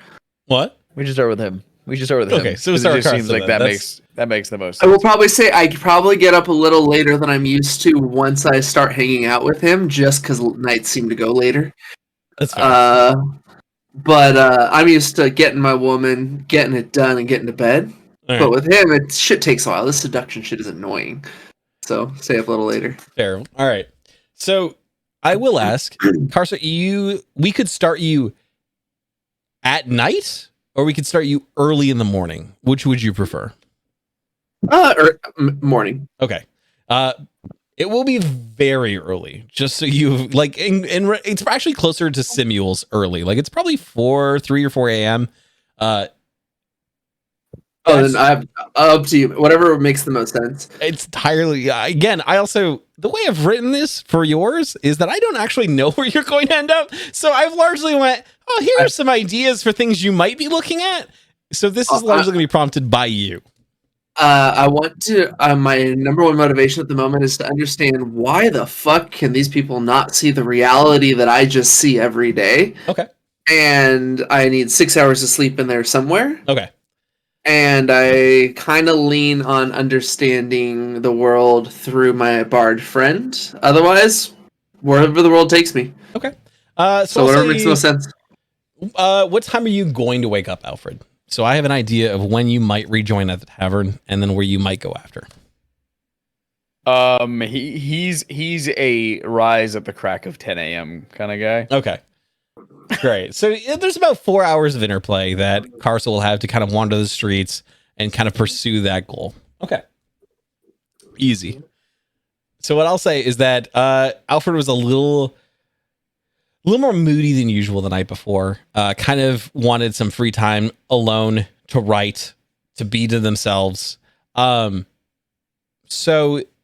you kind of split apart fairly early in the evening. You just happen to go to bed earlier and kind of decided, oh, well, I'm going to do some stuff in the morning then. To that end, Karsa, we're going to pick up from you. This is going to start with you.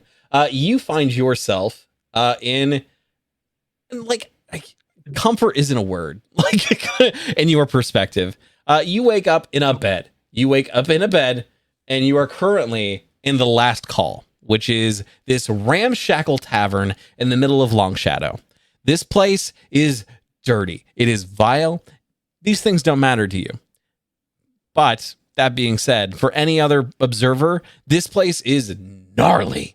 This place is like there's rusted nails coming out of the floorboards and up. You see that the bed itself has been chewed by some sort of creature. It is uncomfortable. It's lumpy. But again, for you, these things are inconsequential. They don't matter. This is just, they're just life. Yep. So you get up. How does your morning routine start? You tell me. I guess in a city it would be different. I have some gold on me, and I'm looking to get food, and that is pretty much my only need. Okay.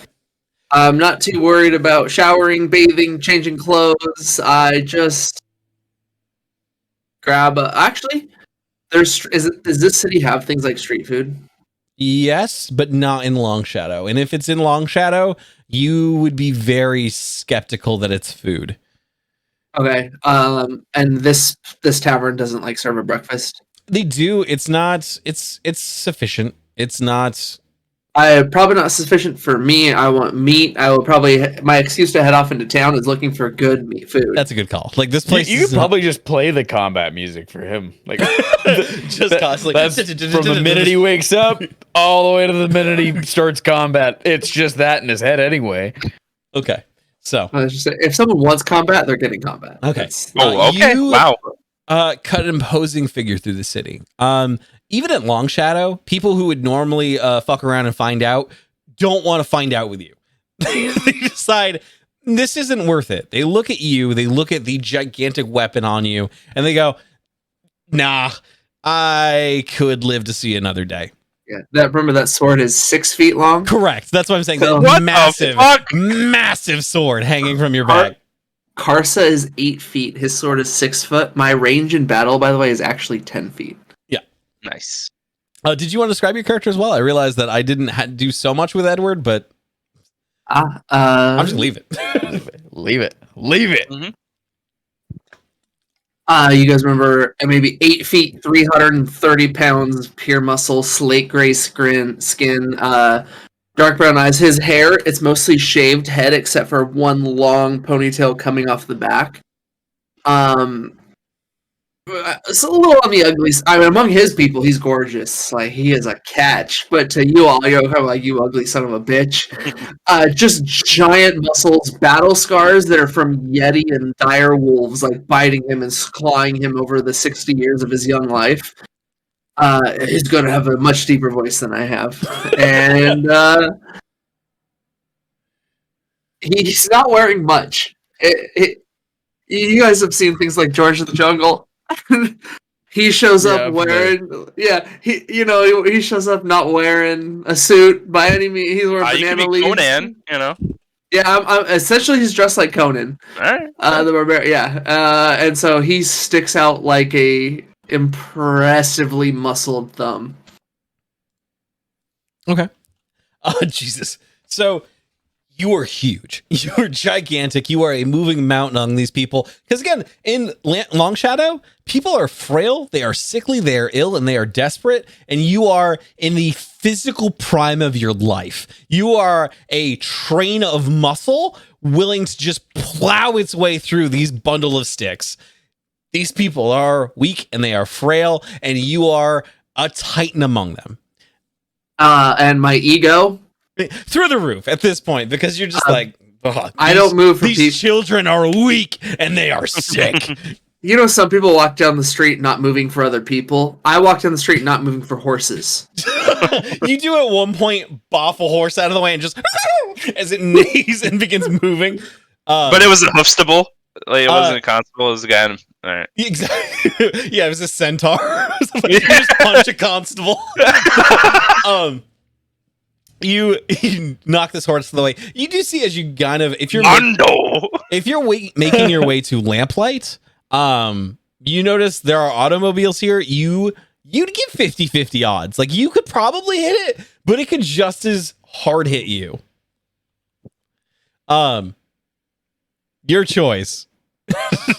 Sorry, what was it? Sorry. What? So are you making your way to Lamplight or are you staying in Long Shadow? You're looking for sustenance, right? Like something big and meaty and healthy. So where I can smell the street food coming from. Okay. Because I'm used to in my village. Street meat. There is absolutely places. Street There are a few of the chefs and farmers, like the way some of their wives or daughters make their money in the morning is to have cooked some of their local produce. Yeah. And so I'm looking for that street food, make it cheap, make it good. So closer to Long Shadow, but still further out where you're almost in Lamplight. There is a variety of street vendors who are selling meats that in Lamplight would be considered horrendous. But in Long Shadow would be considered gourmet. You see this perfect vendor who is selling these giant boulette steaks. They're gigantic. They are large, but they're also, again, it's boulette. Like it's probably a little bit gamey. It's probably, but again, these things don't matter to Karsa. These things are huge. They are meaty and they are filled with the protein this boy needs to crush. I forgot to tell you guys might remember from last time, Karsa's teeth are filed. Yeah. All to sharp points. So yes, that's exactly what he wants. And he's going to eat it. He doesn't need it cooked. He just wants roll for nah. The vendor just goes, if you're interested in the boulette steaks, it's gonna cost you 2 pence. They're the copper-looking ones. I'll hold out 2 and just drop them so that I hit the stand. They bang off the stand a bit. You see him bend over. Fuck. And I'll just snatch the steak. You grab the steak. He was going to offer you like a little holy thing, and you're just like, No, just take it. And just grab it. First large bite as I start to walk. You feel a fat cap just kind of rip in your teeth, and you kind of sink it through, and you chew on it like it's meat bubble gum. It's just good shit. I thank you kindly, sir. I appreciate your patronage. He just kind of lets you go on as you're like, like just tearing off big hunks of what this otherwise severely armored creature.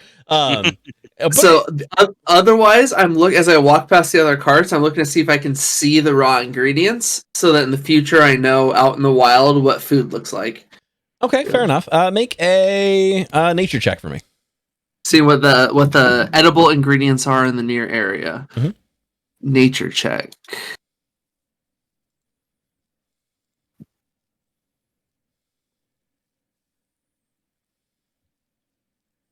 Six.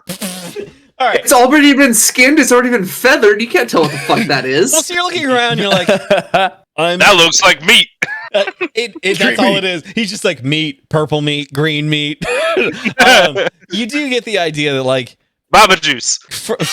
You do see at least one, and you realize that is a purple worm. That is for sure a purple worm. And you get the idea that like wherever they're sourcing this food is from the Undercity. This is from underneath Long Shadows. This food is truly of the dirt in the earth.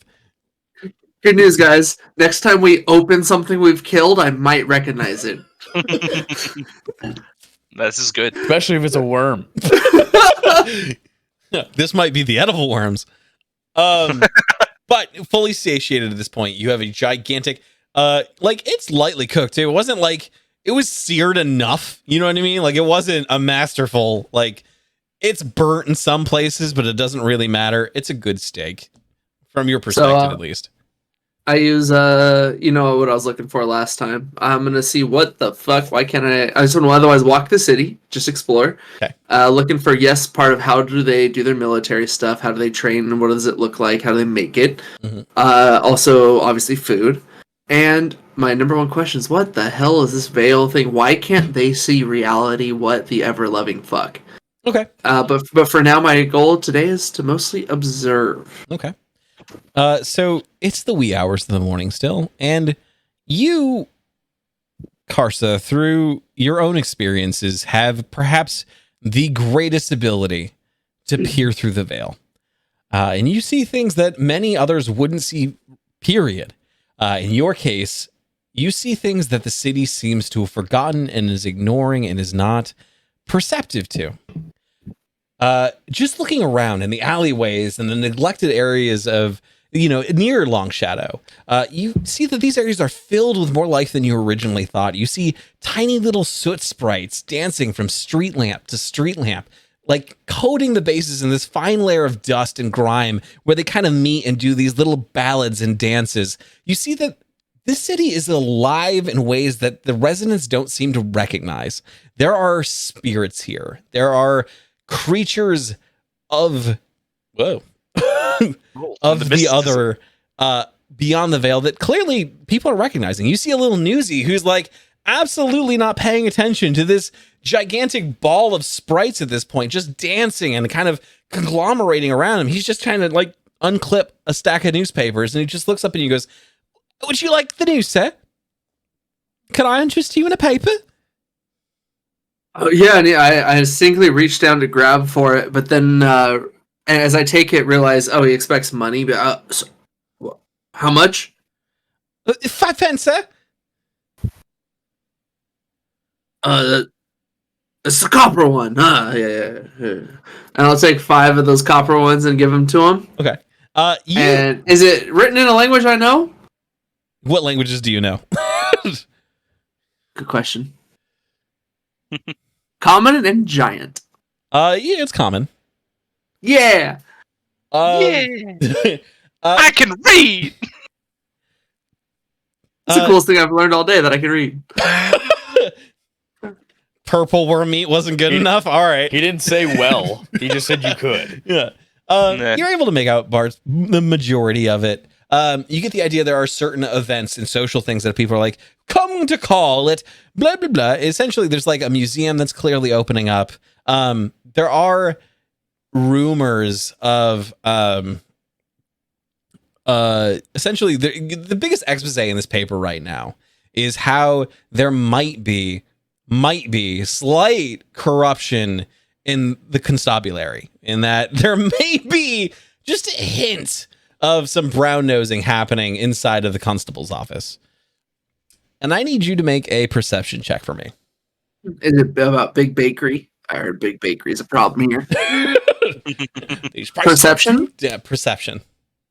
I don't need carbs. I need protein. I'm not the one who's getting the opposite of the good rolls. Sorry, JR, but fuck. I was worried when I got that 6. I prepared this character for this. All right, what'd you roll? Sorry, 20. Dirty 20. Wait, you got a dirty 20? Dirty 20. So 18 plus 2. All right, so with anything lower than 20 would not have given you this. So I want you to take that with some salt.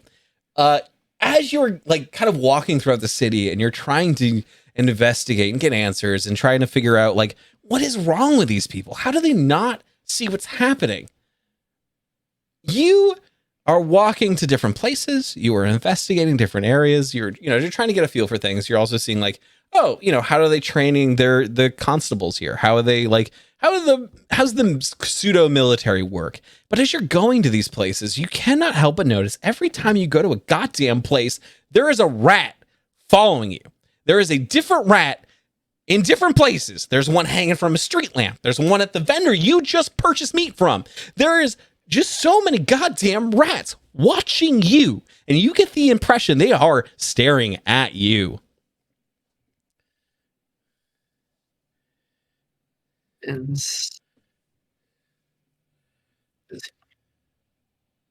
okay. I wanna when there's a moment where one is within 30 feet. Okay. Does that ever happen? Like, are there a couple times where they're very close when I notice them? There's several times they're close, but almost seeming your intent They stay exactly 40 feet away. They're always 10 feet just out of reach. Okay, I will out loud. I don't give a shit who hears me. I will look at one of them when they're 40 feet away and just bellow like, "Why do you follow me?" You see a small elvish woman next to you go, "Oh, I wasn't. I'm very sorry." And you see the Not rat you, child. give And a I watch the rat. meaningful look at you and dash into an alley. Leg him out. I've I never just had think a rat try to seduce me before. He rolls his shoulders and he is not interested in chasing a rat. Karsa's just gonna like, "Oh, fuck," and I'm gonna continue on. As you continue, you feel a pebble hit the back of your head. Oh, Roll for damage. I look behind me. You see the same white rat staring at you. I walk towards the rat. I stride towards the rat. You stride towards the rat, and as you kind of follow, you see it turn into a small alley. I will turn and stare into the alley. Do you have dark vision? I believe I do. Let me see how much for you. Okay, wait, gotta pull this up. Sorry, not used to fucking D&D Beyond. That's fine. Features and traits. Yeah. Dark vision, 60 feet. Perfect. As you kind of turn the corner into this small little alley, it's dark, so it takes a minute for your vision to adjust. But as it does, you see this gigantic web of string. And you see the string is attached to drawings and illustrations. And they're of you. They're all of you. And places you've been and things you've seen. And you see this tiny rat next to you. Light up a cigarette. You must be the tableau, eh?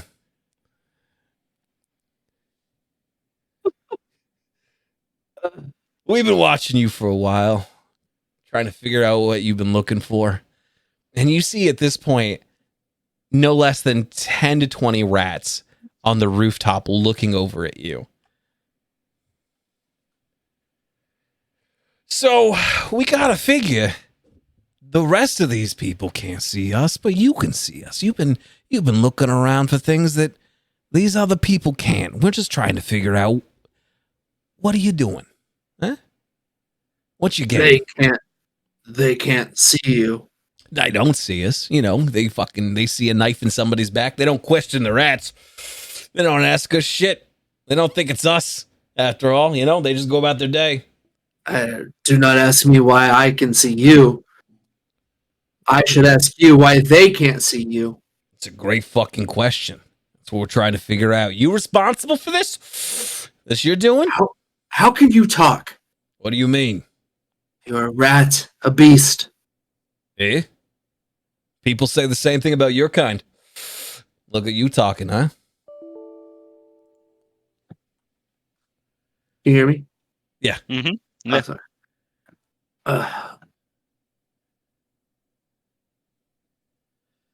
That's what we This is fucking a thought. lot. So, I guess. So you notice as you're kind of looking at the string board too, you see drawings of Delum. You see drawings of Baroth.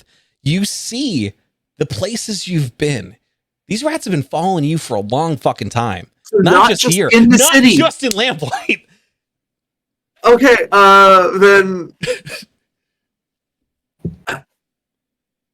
explain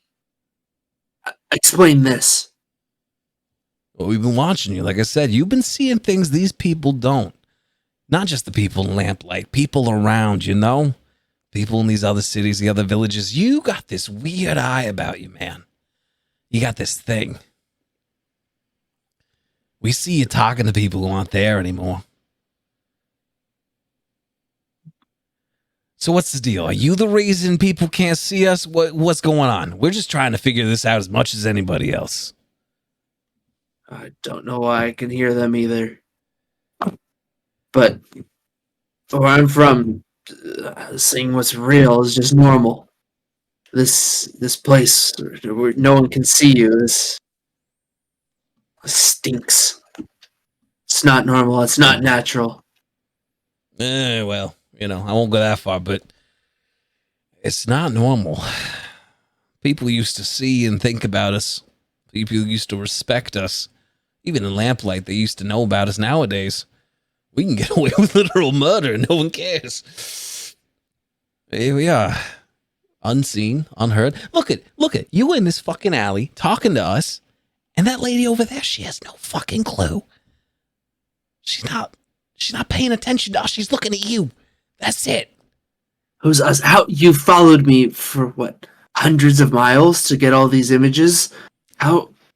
Oh, no, we didn't follow you. No, we live in lamplight. We got connections. We got a network. You think the rats don't talk to each other? They do. They talk all the time. Not all the rats. Not all of them. Just us. What do I call you in the network? What? What do I call you and your network? Oh. They call us moon rats. Moon rats? Yeah, they call us moon rats. And what's your name? Oh, my name? Gibbers. The gibbers of the moon rats. I have lots of questions about this place. Do you know anyone who has answers? I mean, it depends. We're just trying to find answers too. But what are you looking for in specific? What can we assist you with? Maybe we can find an equitable exchange in this interaction. Quick question for the DM. Is it even among my people? Can Karsa see more than everyone else? Yes. Or yes. Okay. Oh, yeah. Okay. I misunderstood that. I think. Okay. I think Karsa wouldn't have gotten the subtleties of that either. I think Karsa is under the impression all his people can see what Karsa can see. Okay, that's fair.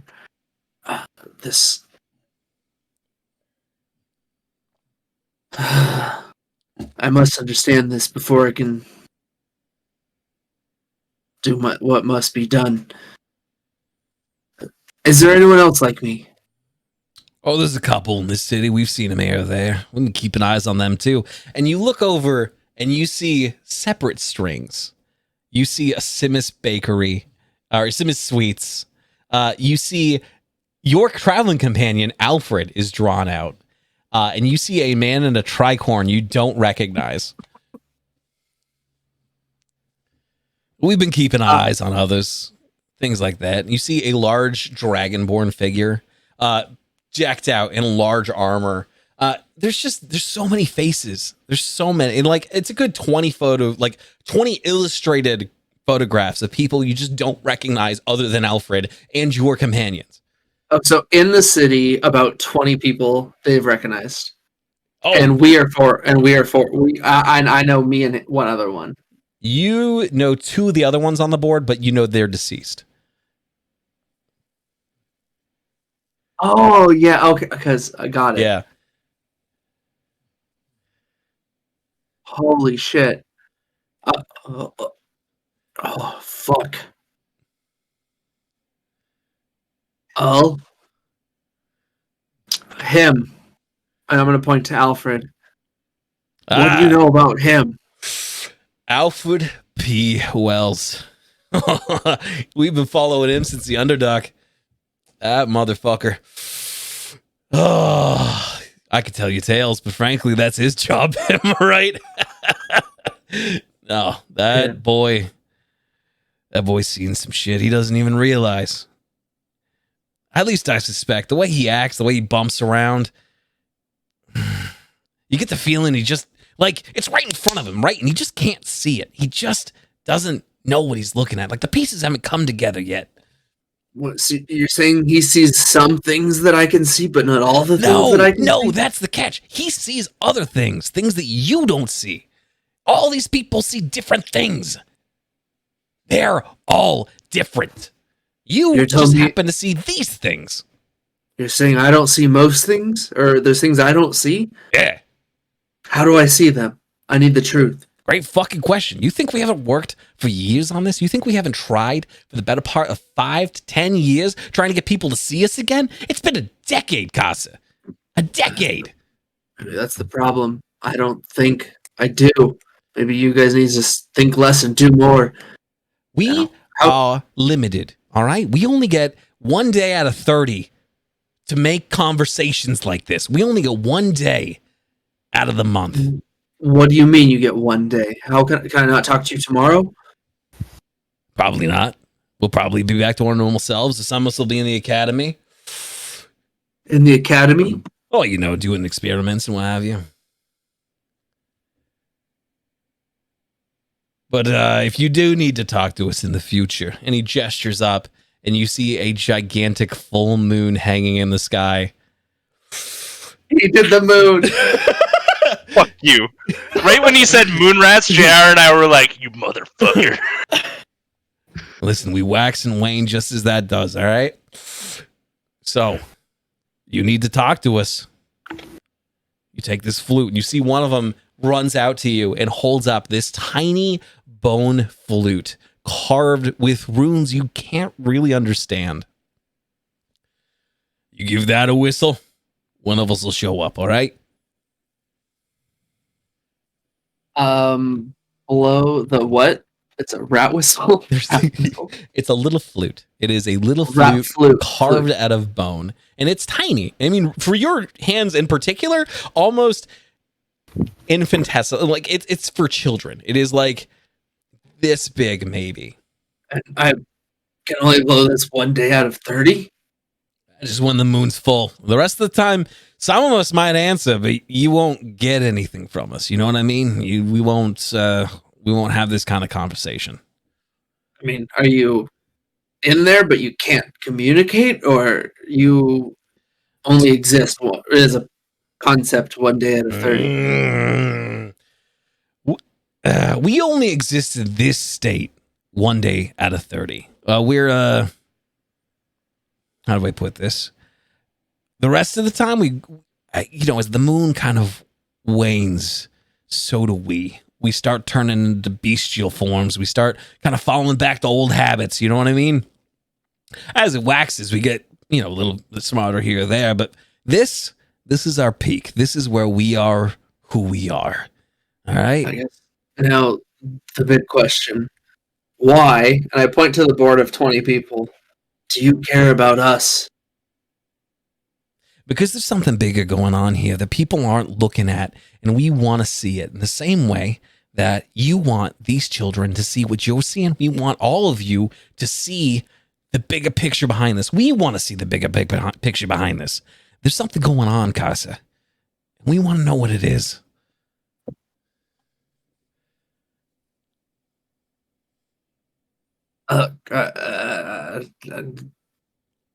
Listen, we ain't got much time. The sun's starting to make its way over. So if you've got something to say, honestly, it's all just kind of pissing me off.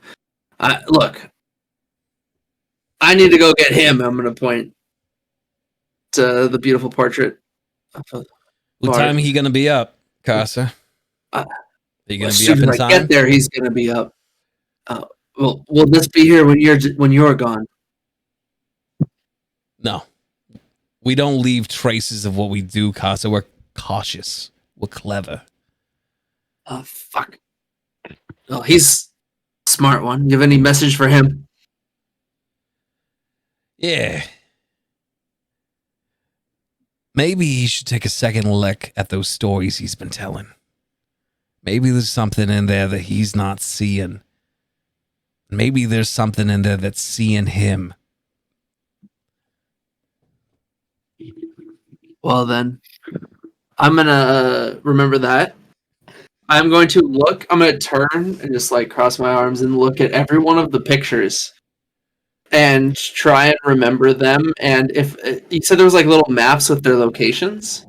Not necessarily locations, about general. So it's literally an evidence board. They've tied together who's associated with what, who's affiliated with where, and the best way to kind of reach them. Karsa's not going to try and understand it at all, but he's going to try and memorize the actual images and connections. Make as a much as history check for possible. me. And roll high, boy. Roll high. I'm scared, brother. I'm scared. 14 ain't the worst thing I've ever done. 14's not awful. You managed to get a lot of it. There are inherently, you notice the sweets, easy to remember. There's a sweets place. Okay, that's not hard to, that's not hard to forget. Tricorn, very memorable. Looking around, you see this giant X mark over what appears to be this academic, this person sitting next to this jar of black ooze, kind of holding it in his hand. You see it's covered in red paint, as though it's been crossed out. And you see it's the same red paint that is also on the pictures of Delam and Baroth. What was it on? This picture of this academic, this intelligent-looking man with these large spectacles holding a jar of black ooze. So I would assume he's dead, correct? That's the impression you're getting off of that. Does it show I want to look at that one a little closer. It seems like it stands out. I want to see, does it show maybe who, where, why, anything like that? Ooh, okay, make an investigation check for me. On a investigation. Oof. Quite ask me to do miracles, a 7. 7. Oh, God, there's not a lot there to comprehend. What you do see is this academic holding a jar of black ooze. You see attached to that by another string is this gigantic, it looks like this scorched part of a jungle with this gigantic crater dug deep into the ground. You see attached to that crater is this little handwritten note that says ethereal plane ? The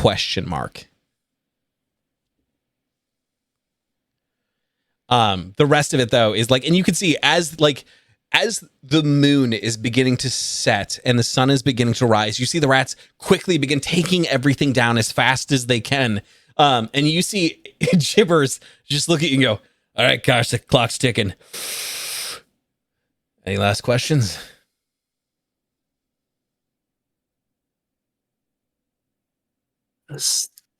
Any enemies?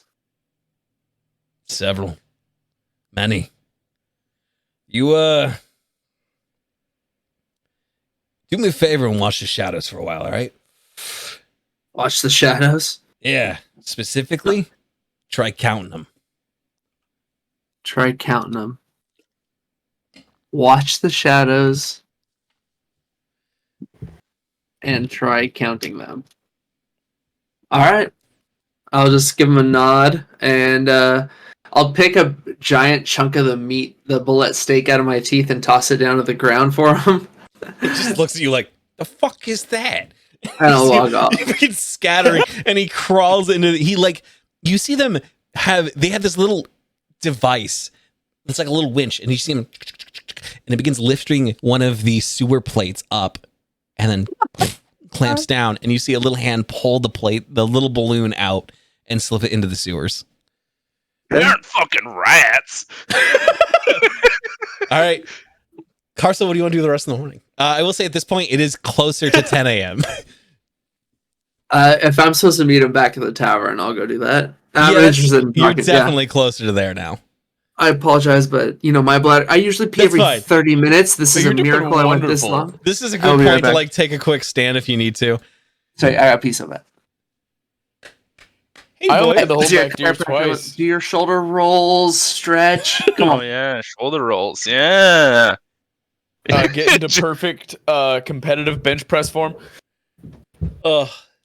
So anyway, I spent a lot of time writing, guys. Whoa. I spent a lot of You time did. this week. This is beautiful. This is beautiful. I only had to hold back tears twice. Like I am son of a unbelievably bitch. satisfied. I thought I was gonna cry when I was talking to my fake daughter. I'm sorry, man. I was I like, was gonna cry when you're talking to your fake wife. yeah, oh yeah. Dude, at one point I'm like, is this too real? I need to reel it back. Yeah, Is this cool? yeah, dude. Me just being like, I'm trying. It's just. Good God. Jake starts really crying. I was. This is so fucking funny. Like, it's so funny. That's Oh, fucked I up. wanna hope we point out become that really I- good friends. This has all been I great. caught the moon thing so fast. I was so Mhm. proud of myself. Oh, yeah. Yeah, once a month. Yeah, once every 30 days. Yeah. Once every 30 days. I fucking Rat periods. No moon. it's fair. I mean, yeah. Guess we're gonna have ourselves a Rat King situation up in here. No, Alex, I've been private messaging everybody throughout. You the have. entire Oh, time, have you? I so- haven't been able to look at them. Yeah, So I was like, well, because I was Well, gonna you- talk in the D&D chat, but you have the fucking sound on because you don't have streamer mode on. I So I can't can't you do got that. You gotta fix that shit so we can chat Yeah. and talk shit about you while we Repair. play. Hey, Repair. not okay. Text each other. I don't want to see that shit. Because I would happily be showing you Okay, guys pictures players of like group chat. I We need would to have have a sent players you group chat. pictures of our characters, but Yeah. that would have made sounds. I Yeah. would. Yeah. Oh, would have made more you're jokes, You're like- right. I'll work on it. Well, again, you can also make jokes during commentary. That's fine. That's No, totally. Just turn streamer mode on. When it's you and someone else and it's a really good thing, you don't fucking interrupt that. You leave yourself Alright, on alright. mute. But some Yeah. jokes, everyone would get it, bruh. Fuckers. All right. Karsa. So you return to the last word. Presumably. Yes. All right. I'm looking for Mr. Wells. All right. Alfred P. Wells. Where are you waking up? What were you doing the night before, and what is your current status? Alfred is presently back in his room, and he lies half on the bed, half off the bed, still fully clothed, head slightly obscured by the corner of the bed, one eye peering down into his open manuscript as he agonizes over where to start. He just can't put pen to paper, and he's been staring like this since he heard Karsa get up, but he would never let Karsa know that. Okay. Does the sign still hang on your tavern door indicating meet me here at 10, I won't be up? Is that something you would absolutely do not disturb. Okay. By no means rouse me from my slumber. Okay. What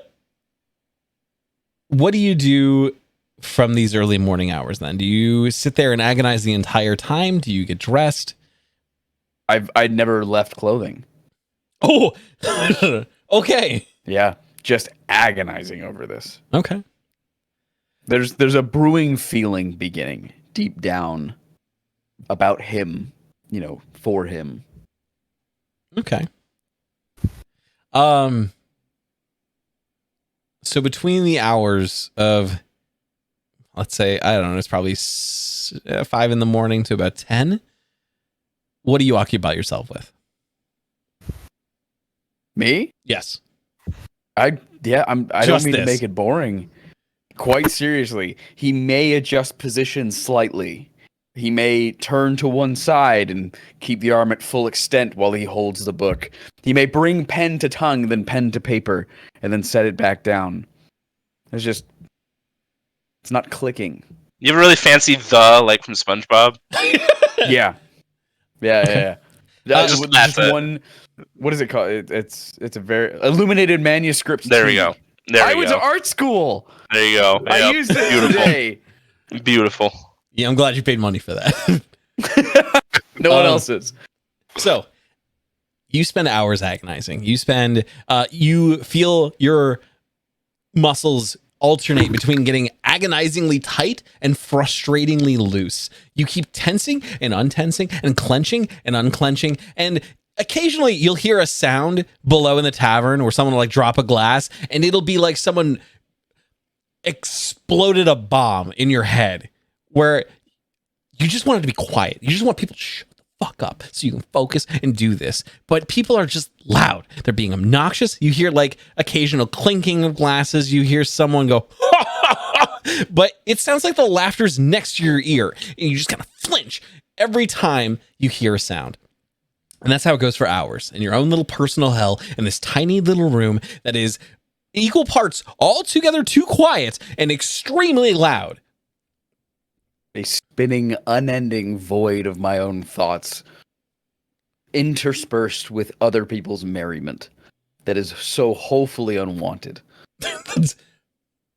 It is at that moment that Karsa arrives at your door. Karsa, how do you approach Alfred? Is it the behind the closed door, or is he out in public? Yeah. Then with a loud bang, bang, bang, bang, bang. The quill flinches from your hands as it just kind of sputters onto the ground, ink staining what is already clearly stained wood with both blood, mucus, and probably semen. Probably what? It is the last word, and this Yeah, you're place right. is dirty. I erect from my bed, just like in it, like completely jump straight to foot and just lockstep straight toward the door, not knowing who it is, just prepared for the upcoming verbal assault that was about to spill out of my mouth at whoever darkens my doorstep. And as I'm stumbling over there, I'm like stomping my feet, saying, "Your merriment has muddled my fucking business one last time." And I rip the door open. What up? You probably want to put that attitude away. You see And you looming see, in like, front of his you. tense- You see his tense body just go limp, and he spins poetically back toward the bed, where he finds his position once again, just gazing down at his open book, half obscured by the pillowcase in front of him. "Oh, Master Oleander. You see, I am depressed. Do you know what depressed means?" Bard, unfortunately, it is time once again for me to ask you to be practical. I saw a picture of you. I am practical and despondent and desolate. I And saw morose, a picture of pessimistic. you drawn by rats not less than 30 minutes ago. Master Oleando, rats scribble of my visage every moment they speak of me in these dribble-filled news articles. These sullying papers calling me and my work drudgery, hackishness. Do Karsa you pulls out believe a that the dagger and just starts master of the flipping and catching it. macabre You occupy yourself. Well, you know this is going to take another 10 minutes. would write something so poor as to see my face, my beautiful face, smudged across the papers of these toilet rags in this city? I'm so sick of these rats. Do tell. Spray it upon me. Muddle my face. Have with you the heard of a pestle moon that rat? is. I'm sorry, what? A moon rat. I met Jibbers the moon rat. He spoke to me while smoking a cigarette. He had on his wall a picture of you. I find it beautifully poetic that this is the time that you've decided to grow an imagination. No, not at all. Never. Like I found them an to be a heirloom complete waste seed of in a time, as you desert. know. You useless son of a bitch. This is not a weakness. This is what I saw. Have you ever known me to tell you a fantasy? A picture of you, me, my dead friends, and 14 other people on the walls of an alley, drawn by rats. They told us they told me they have been following us for months. In fact, you. So what? I learned something. You learned that they had been following him. I saw you hold. This pause is mine. I slam my book closed and I look toward him. My poor Go note taking did not keep Go up. ahead. Go on. Shit. Express it to me. There was something Make about words. you. I don't remember. This is why you should have been with me, you lazy son of a bitch. Master Orlando, may I ask you a simple question of your engagements today? Karsa, make a One. quick. Karsa, make a quick, just a general intelligence check to see if you could, with advantage, still go well. to see if you can spark that little. The one time you're going to get advantage on an intelligence check for the remainder of the game. We'll make 2 of those. Oh, fuck. Dude. 9. I only got partway through the notes. Crossed out picture of a carry. At Fuck. least the dice are thematic. Like, You know? God, you're really trying to scramble because there was a lot. That Tell me, what is this? And I'm going to hold up the bone whistle between my fingers. The bone flute. Sorry, Yes. the rat flute. This is a rat flute given to me by gibbers. Master Orlando, my question. It hangs pregnantly in the air, waiting to birth. May I ask you this simple question? Your answer will color the impression of the entire day, maybe into the morn of next under the glow of the moon. Please, allow me this question.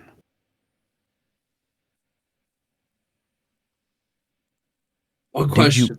Did you eat street meat again? Of course I did. It's Did you food. pay a bronze scrap for off-colored street meat that you happily stuffed down your knife-toothed gullet? I ate food. I'm not stupid. You're Look, going I to tell have you. to forgive me if I don't believe. Do you your not rat believe? food. Well, in 30 days, we will blow this and you will have your proof. But in the meantime, I saw some faces, and 2 were crossed out. The friends I've told you about. But there was one other one. He was near some crater in the jungle. And I asked the rats for any advice. They said, watch the shadows and try and count them. They said, you and I... Wait. Watch this.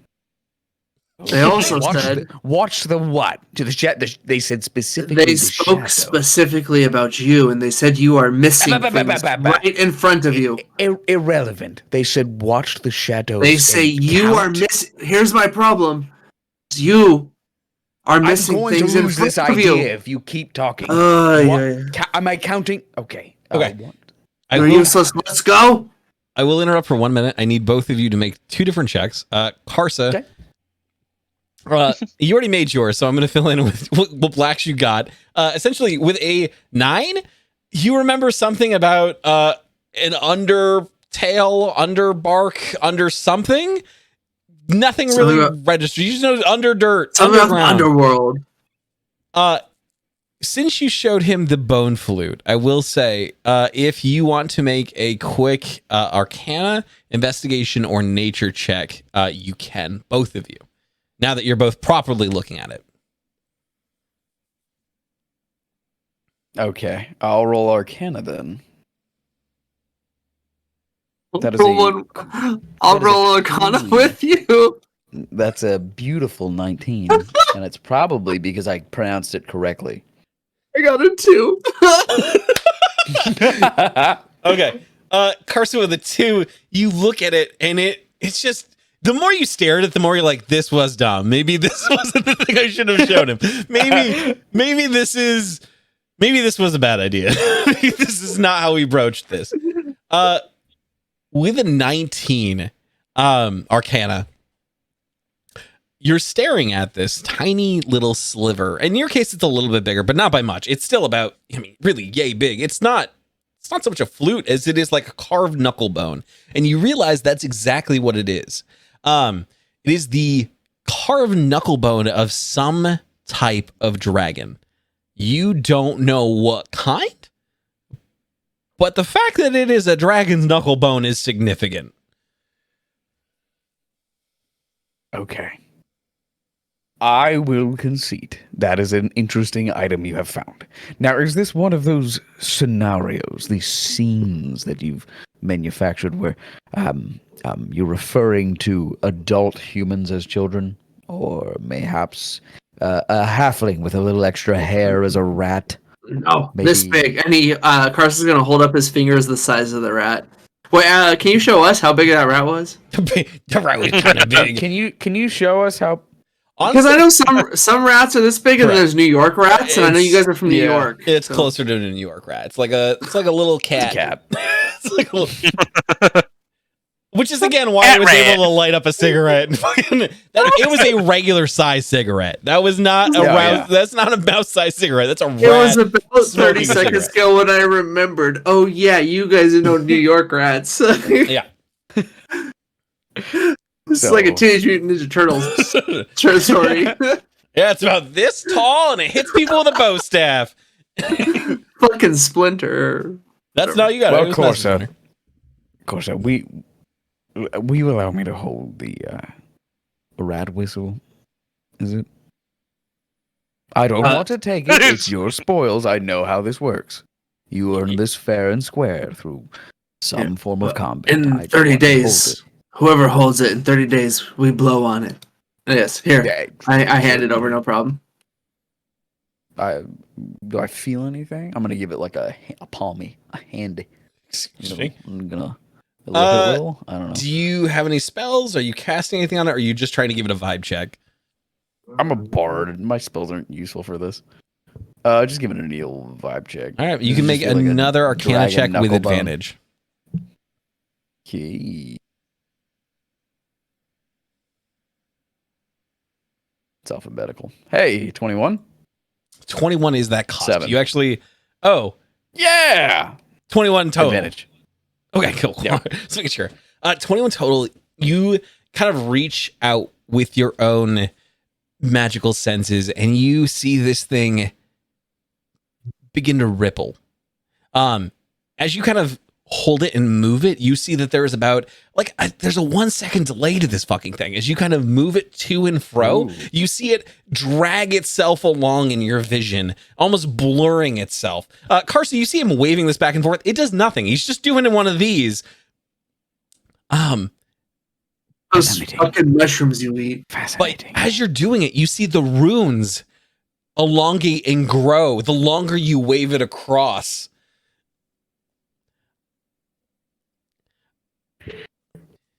Karsa, do you mind if I hold on to this trinket for the time being? The caveat still stands.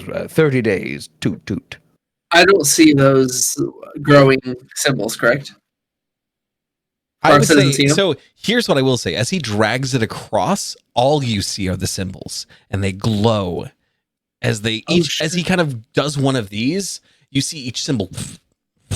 Then I'll ask, do you see those? I do. This is what is fascinating me.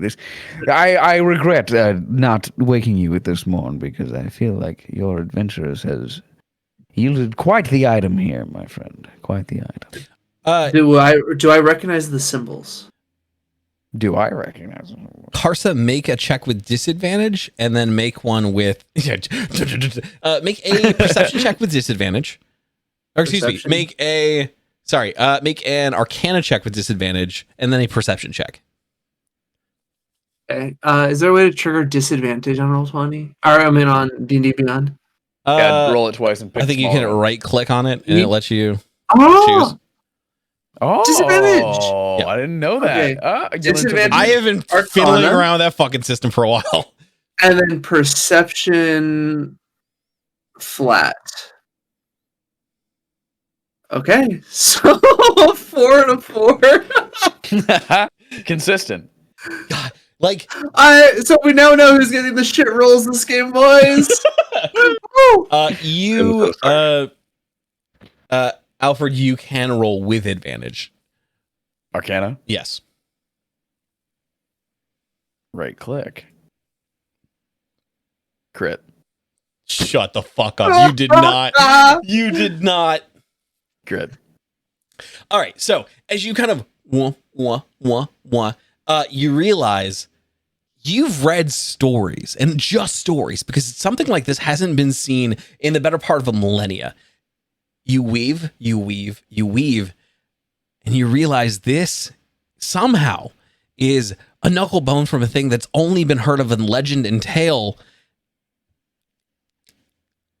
Dragons are uncommon now. Dragons are things that are largely, they're fading into myth and legend. They're relegating them into something. People have seen and heard of chromatic dragons in your lifetime. They've heard of metallic dragons in your lifetime.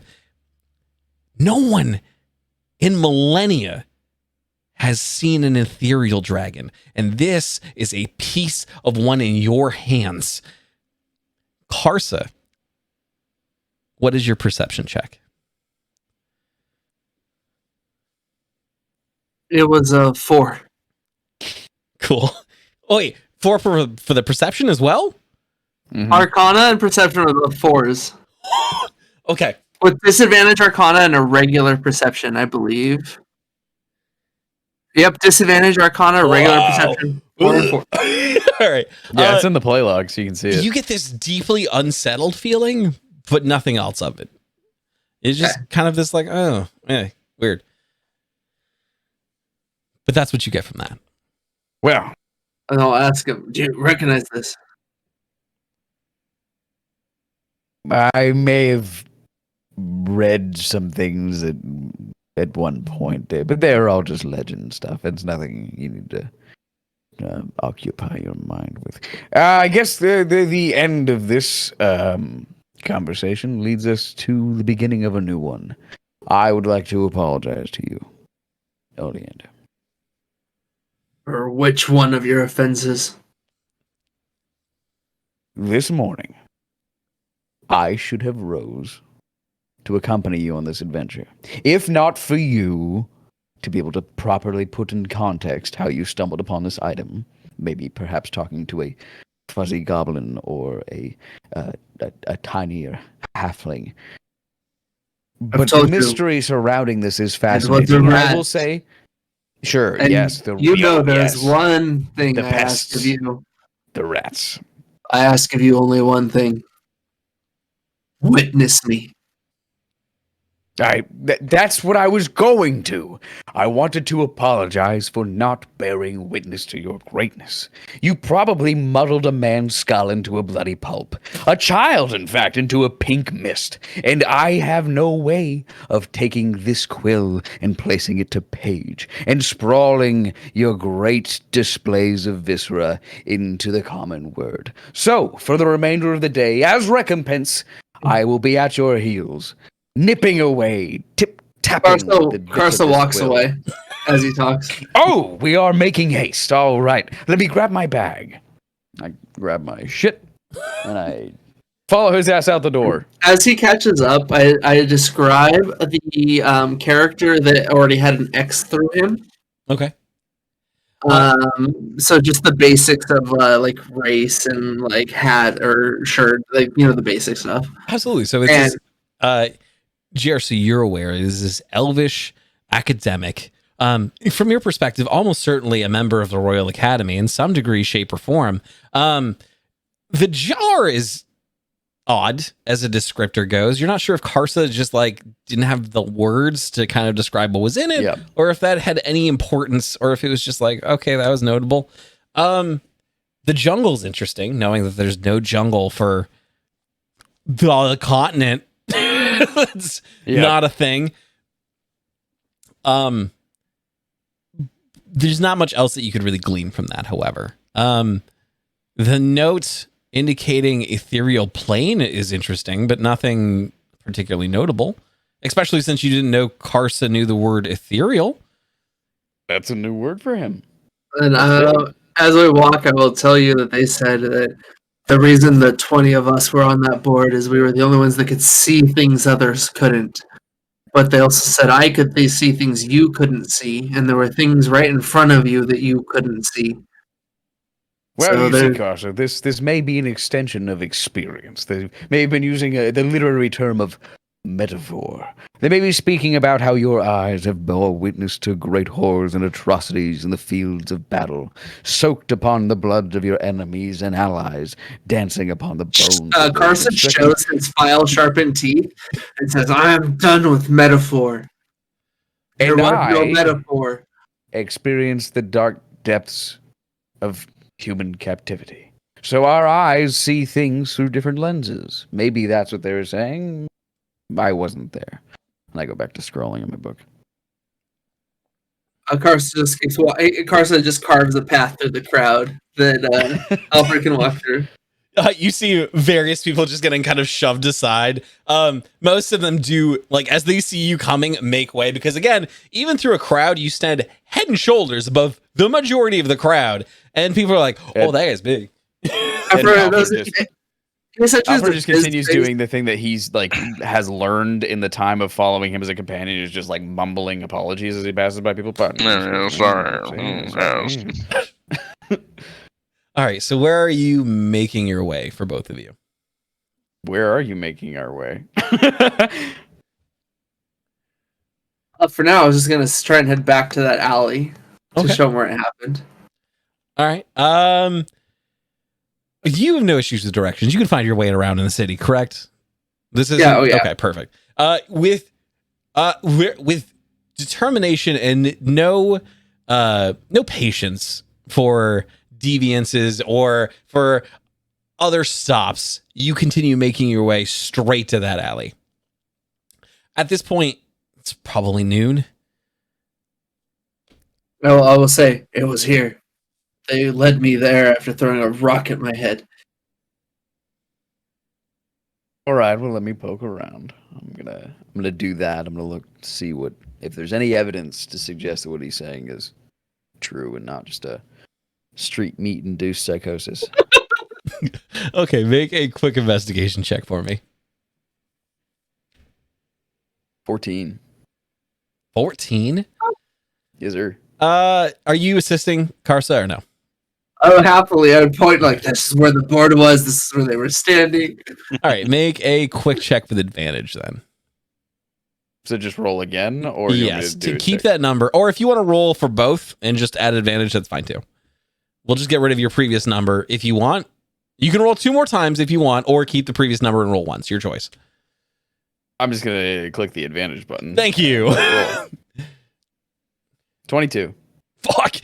Okay, with a 22, your practice eyes at this point realize that Karsa is not speaking metaphors. He's not imagining things. He is not hallucinating. You see very clearly the outlines in the soot of string tying themselves to things that once were there. It's almost frightening on how much has been left behind of what isn't there. The whole point is that there is clearly this giant, and I mean giant, spanning the entire alleyway, board of threads of a collection of what presumably must have been parchment pressed against the wall. The smudges outline this gigantic web of something.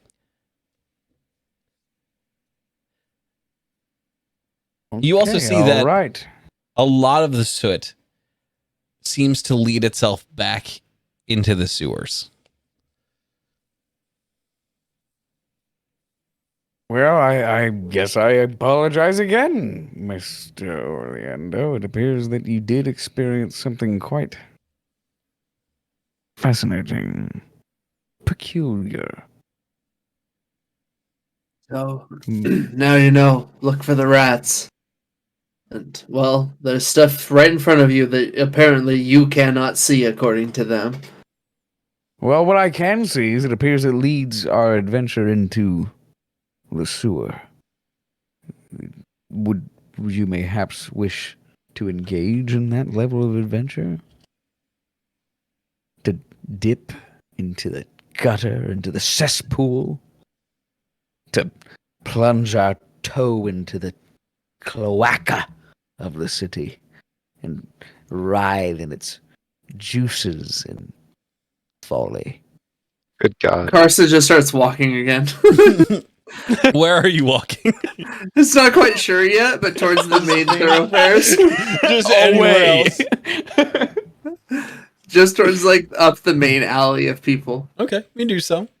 It's bizarrely sunny in the city today. There's no. And he's looking close for rats. Make a nature I guess we're or going on a rat hunt then. make a nature animal handling, or survival check. Your choice.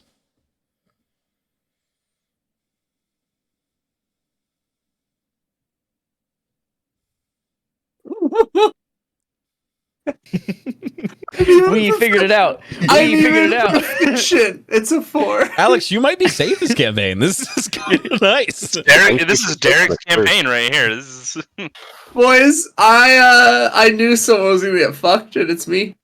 yeah. You called it too. You were like, somebody's We'll gonna get those bad rolls. All right, And then, so- I'm gonna make a backup character soon. yeah. So as you begin kind of following, you do see traces of rats, and you're like, we're on it. And you begin following these traces, and you realize really quickly it leads to another street vendor who has skewered several rats and is currently roasting them over a flame. I shoot a darting, accusational look at it. Like, oh, you led us to street meat again. You could have just said you wanted street meat.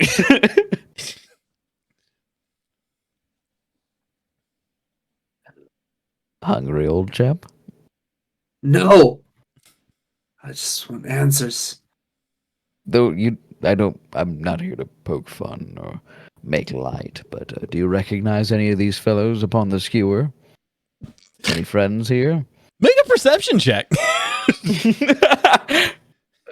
Karsa doesn't even look. What? Karsa doesn't even look. Oh, at fair them. enough. Like I would recognize a rat. Ugh. Ugh. If you don't take me seriously, how are we going to get our answers? My adventure and your song. Master Orlando, I follow in your quaking footsteps to witness all manner of viscera and bodily destruction. I'm just here to have the inspiration to take what I've seen and the horrors you produce and put to page. At the end of the day, your direction is completely irrelevant to me. Just know that I will follow it until I become bored, which inevitably will happen. Real quick, DM question. Yeah. Did I see in the picture of the bakery? Did I see the name of the bakery? You did. It was Summit Sweets. Then I will tell him. Then I will say to you, in the picture of one of the characters, one of the people that can see like we see, I saw a shop. Some sweets, Summit Sweets, summer sweets. Let's find it. Well, that works well because I'm quite hungry and I feel that street meat will not scratch the itch, if you know what I mean. Perhaps we'll go to this bakery and see if we can't find an individual who can see things. We will And if you while will we're there, find I'll it. Fill my stomach with something warm. Would you like me to look for it? I can ask around. After you, short shit. So eloquent. We are perfect compliments. So yeah, I'm gonna try to find. Both of you can make a quick investigation check. Okay. Alrighty. 15. 15's enough. 19. Give him a minute. 19 is my better. Nice. Look at that. There we go. Let him roll a Wait, four. did you Let's get crit? moving. Wait, did you crit and you got your -1? What? Yeah. Oh, so Okay, it's yeah. crit? Yeah, Natural crit. 20. Oh, Yeah. yeah, you let, Oh, yeah, you you gotta let say that crit lead. there. Okay. Sorry, yeah, I should have called that. Sorry. Oh, absolutely. Yeah. Crit, my man. Get get you there immediately. You're like, Unfortunately, we're standing directly in front of it. not too far, honestly. That's the surprise here, is that like it's a little further closer to Lamplight, but it's not far from here. I will say the reason it kind of sticks in Karsa's head is that Karsa has actually been to one of the stores nearby, and kind of that clicks in because he had actually shopped at Regular Guys. I remember Regular Guys from the intro. So, you very quickly make your way to Summit Suites, and you see this warm. You're holding up a sign. There we go. You see this giant, this very well-maintained building. It's old. It's kind of brick, but there are interspaced pieces of wood, and you see that like the wood itself is actually molded in with some of the glass, and you see the sign Summit Suites on the very front of the glass, and you see this young little like halfling person kind of feeding people through this little window display, and you see a very tall, very skinny elf helping people inside. Karsa is just going to walk straight up and fling the door open, slightly harder than is polite. Not out of disrespect, but that was just him. Fair. The door opens, and Don't break the door. You see it whack someone in the back, and they're like, "Hey, wait up!" And I use that as an entrance. Okay. So I come behind him in his shadow's wake. We will not wait, bro. You enter the store, and you see that tall elven figure. At this point, he's just finished with the last patient. And he goes, yes, can I help you? Yes, good day. I am here with my large friend here to maybe partake in something sweet and to the point of maybe disgust. Do you have anything that one would describe as saccharine? We do not serve anything that one would consider saccharine, sir. We serve only the finest sweets in this city. They are painstakingly made by our owner, and frankly, all of us put our heart and soul into these baked goods. So if you were looking for something that you would consider subpar, saccharine, perhaps a little too sweet for the tongue, I suggest you search elsewhere.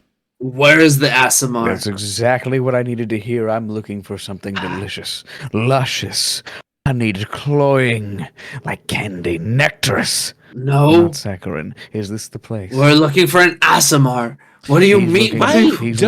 He's looking for a... making up words. Pardon, sir. We don't actually have an Asimar in this establishment. There's a human, there is an elf, and there is a halfling, as you can see over there. The human isn't currently here, but there is, again, the elf and the halfling.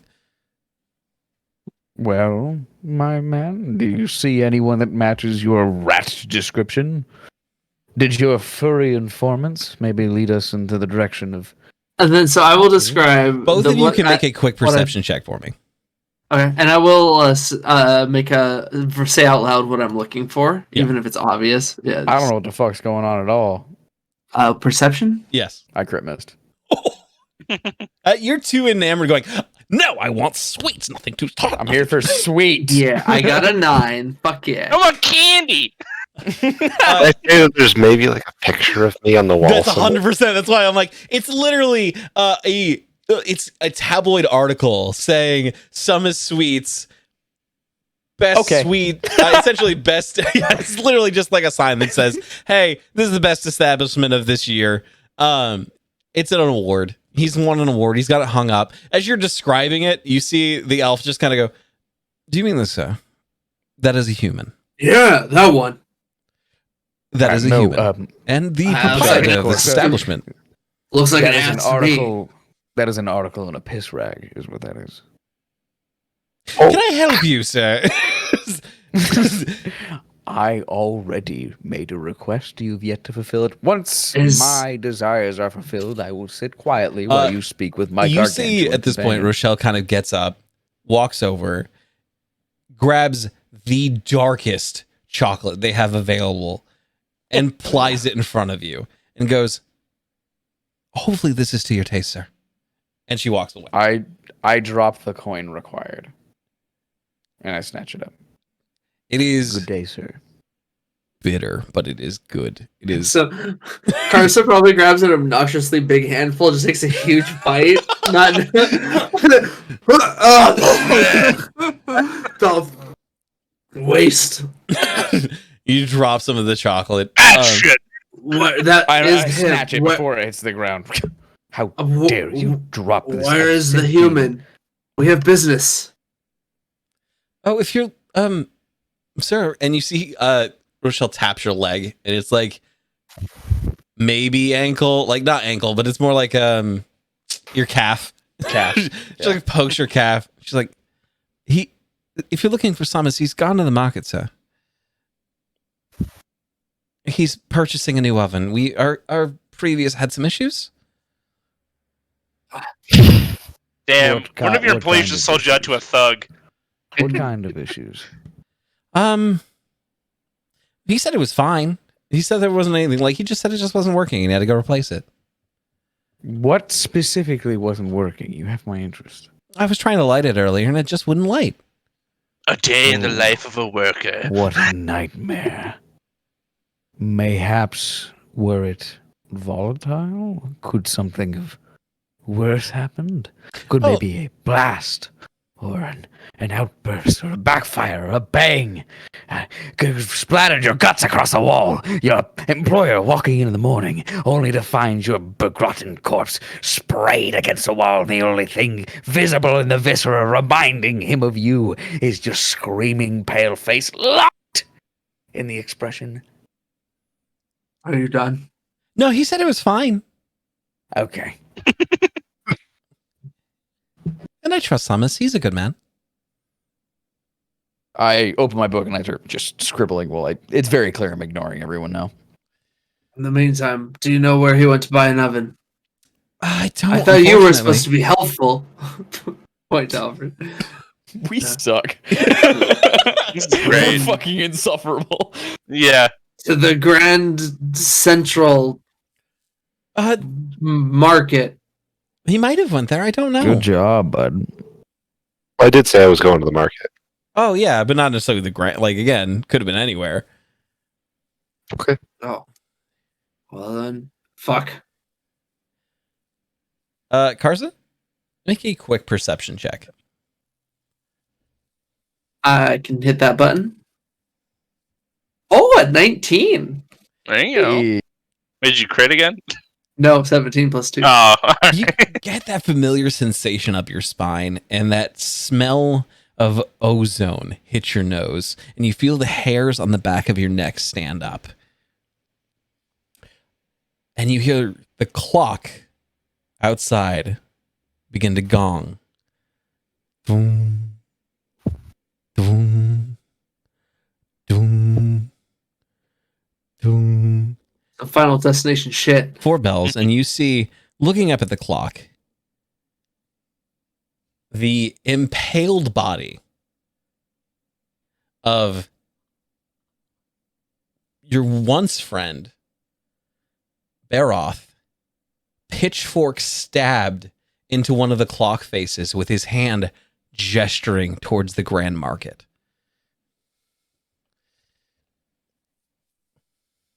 What the fuck? Without looking away, I am going to say to Alfred, follow me. Now, Bard.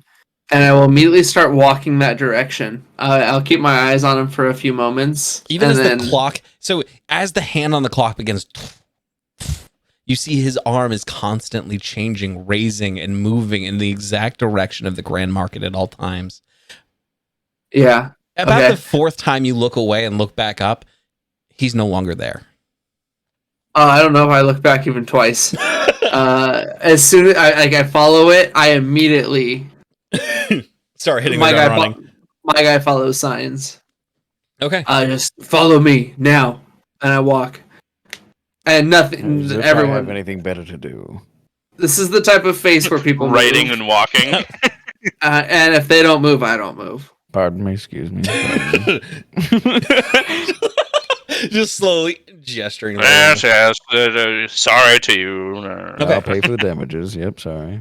It doesn't take you long. It takes you longer than everyone else took to get to the Grand Market just because you're not using any transport. You're literally walking. You're just going from this part of of Lamplight right to the Grand Market. So it's about a 40-minute hike.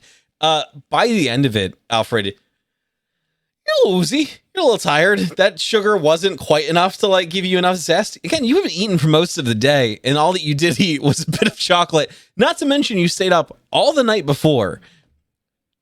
You're feeling a little bit of writer fatigue at this point. But Karsa is moving, like shoving people out of the way, and you can kind of see his pace is increasing as time goes on. He's not slowing down. He's only getting faster. It's around. Can I hitch a ride on his calf? That deep up. like a New York City sanitation worker jumping on the back of a garbage truck. Yeah. You could try if Karsa lets you. He should be used to it by now. Karsa, are you comfortable with him hitching a ride on your body? I barely notice. Okay, you just keep I love it.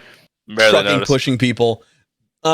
It is at this point that you arrive at the market, and you're just kind of looking around, trying to figure out what Baroth might have been pointing at and what might have been drawing your attention when you hear a woman scream. And this is where we're going to take our quick little pause, and I'm going to set up everything in Tailspire because we're going to need it. Hey, dude, we all got there. Fucking hell. Okay. Fucking hell. These files I have downloaded. Do I forward one, or does this just work since I am connected to my Tailspire? It should What work do you just mean to do? because it's connected to your Tailspire. You should have to re-upload. Let me boot up Tailspire, and we're going to find out really quickly. Tell me what to do. Come on, Daddy. Don't call me that ever again. Papa. Get him, Dungeon Daddy. Brownie points for one of my rolls are just a little too low. Which one? All of them Yeah. so far today. Honestly, it was extremes. You got crits, and then It's been fun. I'm so happy to be playing D&D again. I will say I do not have the personality I expected to because Alfred is pushing my buttons. I know it's so funny. Oh my god. I not even joking. This is probably one of my favorite characters I've ever played. he's really fun to play. So far, there's definitely times where I just naturally I just know it. Karsa doesn't give a fuck. Just let it go. And then every once in a while, bitch. So we need a campaign join ID. Yeah, I'm sending that in a second. Awesome. That's not what I want. Oh, I opened Tailspire now. Got it. Yes.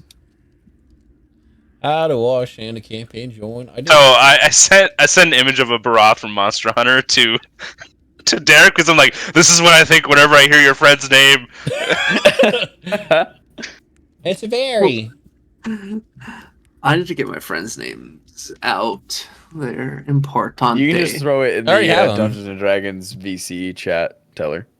I was gonna say I've got that. I have written down. I painstakingly went through everyone's interviews. I sat down the last couple of nights and wrote, okay, this is who I need for this. This is connected here.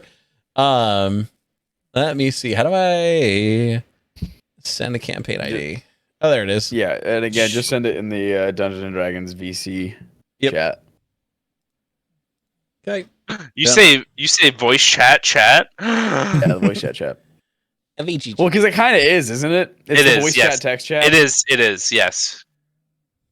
Tony, you nine little. Tony and Einel. I'm sorry. Way to dox her join code. Like, they'll never guess it, but that's still very funny to Oh me. god, can you imagine if someone just fucking pops up? They're just like, hey, Hey, there, And sent to the pals. space between boards. Okay, now how do I add? Oh, okay. So I use Tony Y9L, right? As the join code, yeah. Okay. Censor that. Censored again. Sorry, my bad. Oh, it doesn't No, matter. you're good. Wait, nobody's actually gonna fucking. If they do, I'll shit my pants. I'll be like, now you're playing. Now you're in our campaign. I hope you're happy. Whoops. Do I enter that? Where do I enter that? Someone else might need to toss him that one because I don't actually know. Oh, offhand. begin. Yeah, go to begin and then Join it should- campaign. Got Yep, it. there you go. Thank you.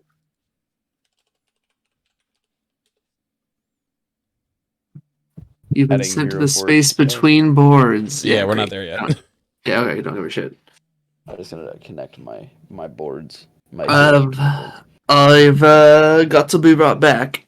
Okay. Alrighty. Why are you Edward's wife? I forgot to be right back. All right. I did it. Okay, so I'm in.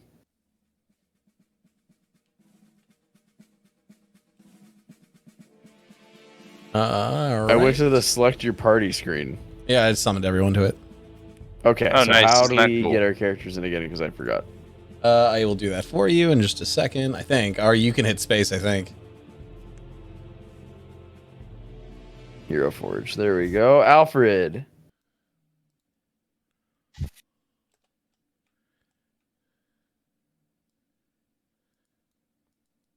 Oh wait, we don't need to buy the model?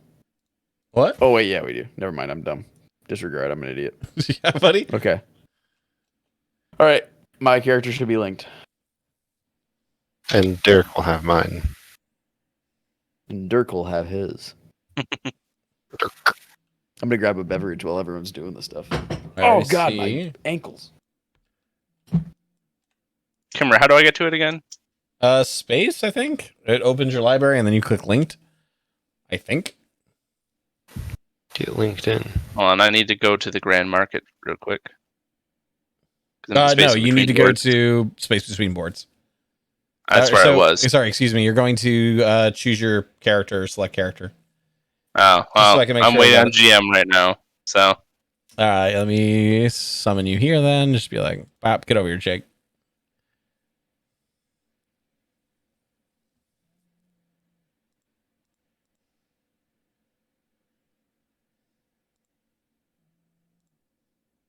all right. Mine is linked currently. Yep, I see Edward. Good. Good.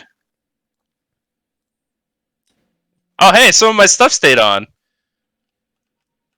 Was it not supposed to? No, for the base.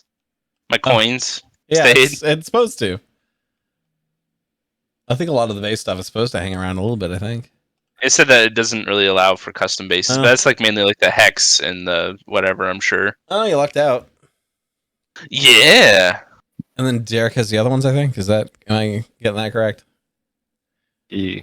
Yeah, Okay. Derek has his and Alex's. Got you. A little sad it's not in my account, but it was free. So I was going to say, yeah, free beats. Oh, my Good minis in music. the game. I was going to say, Good just music, by the way. swip over to That's so cool. It's so cool seeing your minis in game. It is kind of nice, isn't it?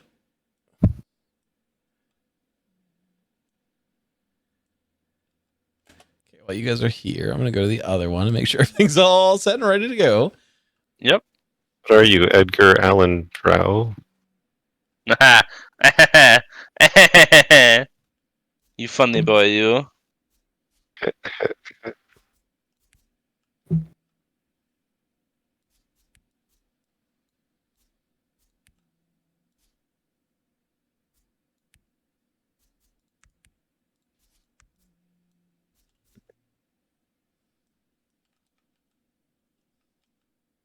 All right, I'm back. Yay. All right. I'll need you to import some of the other characters too. Okay. Do you want me to click on Grand Market or select your party? Select your party first. Okay. Go to board.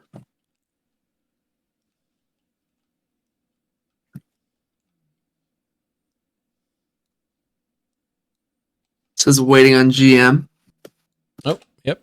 All right, give me a second. We're gonna go to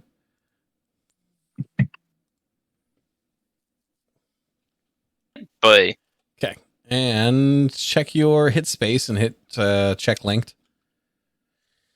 See if you can drag in the other players' stuff. Space linked. Tutorials, boards. Is it campaign linked? Is that what I'm seeing here? Or Hero Forge. Link Hero Forge miniatures to this Yes. campaign. There we go. User. Probably. Yeah. There's Simul Simus. Got it. Yep. How do And I- there's Karsa. Do I drag him out? I think you Just click to link them. there you go. Just click. All right, clicking Karsa and Simul. All right, they're both clicked. Yep. They both look linked. It looks like I've got them. All right. I think that looks right. And then, Jesus, I've never Sorry, this is actually my first seen time seeing Simmels. everybody. You said it's his non-combat one. Yeah, It's hilarious. it's pretty good. All right. Blowtorch and a cupcake. So I've got I love everyone, which means we can bring you guys. You got a flambe.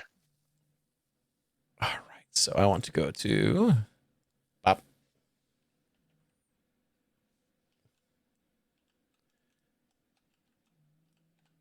Thank you, Derek. Okay. Let me get you out of the way and let's start putting people down. Wait. How is he holding a torch and a cupcake now? That's fun. He should only be holding the torch now. Ah, shit. The handing is wrong. He goofed. Too late. Too late now. Yep, too late. Oh, wait, now. no. No, you, Oh, it is you can left-handed. edit it. Never mind. No, everything's correct. I'm an idiot.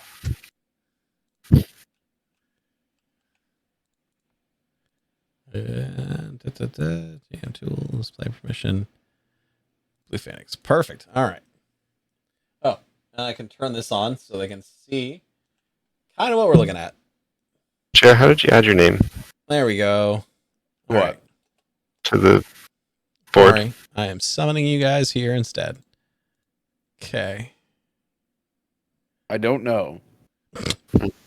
There we go. This was a Well, while it's ago, possi- you see. It's It's going to take a that- second for this one to load. It's a bit chunky, so don't push it's your possible CPU too hard. That when you set his model, you didn't. Oh. Like it didn't Nope, go. There. never Alex, your name's on there. Yeah, it is. Okay. Ah, I see. disregard, man. Whoa! I Tell can't her. really see anything. Grand Market's a little grand. Yeah, I can't really see anything. Yeah, you got to wait I for it to just- load. Oh, this is gonna take a while then, I guess. It's going to take a few minutes. Oh, I see everything. It's perfect. I can already move. Dude, I can't even zoom out all the way. Bruh. Did you do all this? No. No, I sold a lot of it. Okay. This is incredible. This is incredible. I shouldn't be wandering though. Can I zoom out further?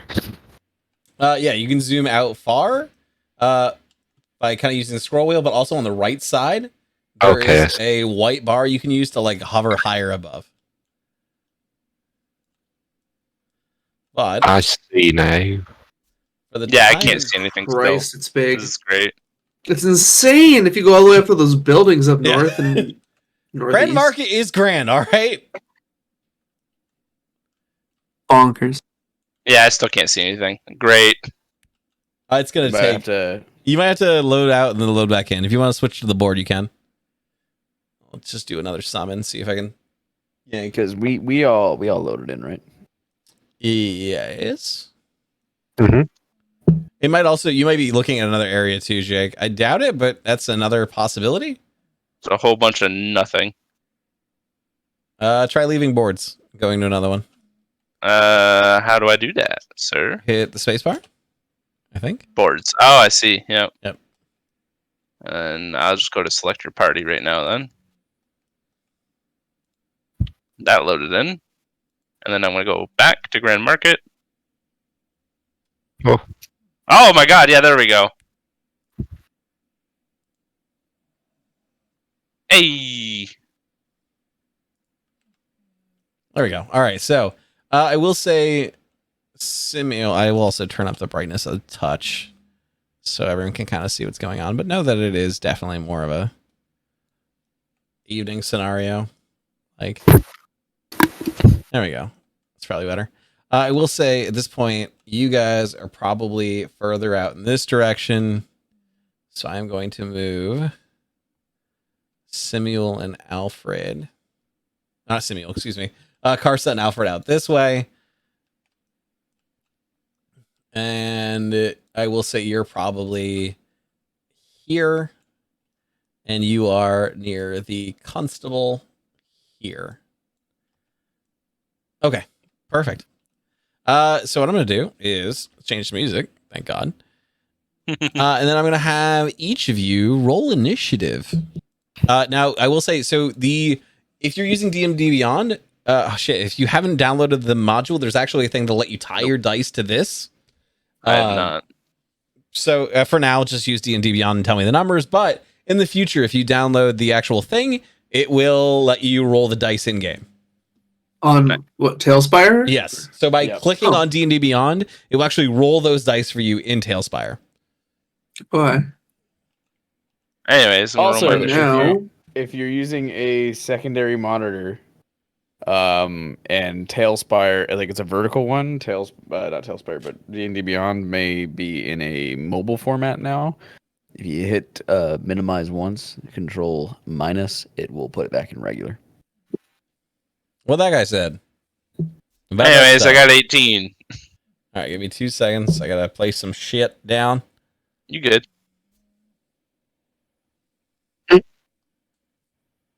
That's it? I got a 19. Oh damn! I son. got 21. Damn, This son. kind of is your time to shine, though, Slick. this is your You're moment. probably like the only truly combat oriented one out of all of us. I don't have any combat skills. That's like the only reason I'm here. I'm one hand down. Yeah, I'll say. At least I'm not unarmed. He's our least effective in combat. hands Yeah, at least down. you're not unarmed. You have a blowtorch. Like, Mhm. Send me your least armed delivery man.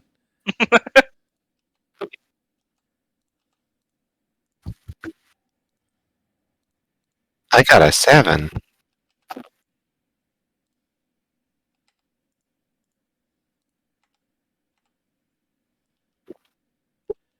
Okay. All right. So I need. Steve, this is beautiful. Donk. This has been an enjoyable evening. Hooray. Very. All right. Very much so. How do I just loop that one goddamn song? All right. So, It's even That's better not- than Darkest Dungeon. I'm into this. okay. So, let me get everyone's initiatives in the turn-based mode. Okay. So I need. 21! All right. So who's top where? Wow. 21, Karsa. 21's got it. Okay. Where is Karsa? Okay. Karsa's first. Who's the next highest? I got 18. I don't know if anybody beat that. Anyone beat 18? Nope. All right. 13. That's gonna be Edward. 13. And then what's yours, Alex? 7. Okay. Yeah. So, okay. Good enough. Makes sense. Alfred. And then it's going to be Samuel. And then Your initiative is low for a good reason, though. It's just like, Yeah. what just happened? Yeah. Yeah, you have a surprise round against you. Yeah. Oh, God. Just like, okay. I think it's forgivable. You spent 4 extra seconds staring at your stump of a wrist. Oh, no. Guys, we don't go first. Oh, wait, okay. Yeah, you're good. What the fuck is that? I just kept those both as a place marker for how many there are there. And they're like, so there's several? Just want to make sure those are like in the correct spots. So we're good. I can't see them, so this is yeah, we good. can't see them. I know. That's the point. That's what I said. This is good. Well, it tells us like what area they're in. What? Like if you click on it, it tells you like roughly what Stop area. cheating. Oh, Stop that's dirty. cheating, man. on. I did it too accidentally to two of them, so I'm a fool. I have no All right, idea. that's fine. I haven't done any of it because I didn't think about it. Good boy. But that means it is Karsa's turn. Karsa, you hear screaming from your the north to you. Oh wait, there's a compass in this, isn't there? West. West. You hear screaming from the west. You also see a man clutching what used to be his hand that is now kind of spraying blood. His hand is on the ground, just gushing massive amounts of blood. I am going to simply draw my sword and start to stride back that way. Okay, you can grab your character and move him however far you want. How do you measure distance? Alt, control, right click. I think there's an option that'll do it for you, depending Toggle on ruler M. M. Eh? That's not what we want. Oh, click here and then. Okay. That'll work And too. each That's tile- more. That's more zone, but ruler should let you. Still figure out something at least. I can't remember what it was. it's- Oh no! five So if you times click ruler 6. and then hit the line one, it'll do line to line like that. There we go. Click Yep. ruler. So you go to toggle rulers, Hit and then hit M. 2, and then 2 will let you draw lines. 2. Oh, and I need 6 tiles. DM question. I think I Yeah. got it right there. I was hitching a ride on his ankle. Am I going with him or no? Yes, I would say for the time being, you are attached to him. If you would kindly move your character wherever he goes, that I would be can't. great. I'm not allowed. I And gave you then permissions, I didn't I? I'll use my Used movement it. to get Here you go. there, and then I would like to do a. It seems Shit, like I where'd can't he see go? any reason why he's screaming, right? You can see that there's blood shooting out of him, so that might be But- the reason. Okay, but I don't see. I'm sorry, you're right. So I don't see a reason for that, though. Correct? It's just Yeah. Correct. You don't Then see I what would- might have caused that. I would like to then Yeah. use my action to do a perception check. Okay. What are you just trying to see what might have caused the damage? The threat does not seem to be visible. Correct? There's obviously a threat. Shit Yes. is happening, but I can't see it. Correct. So I want to see if I can smell or hear or footprints or basically, I want to get barbarian. Look for all the signs. Like if Sounds maybe good. a cougar's about to jump on me. Yep. Make a perception check then.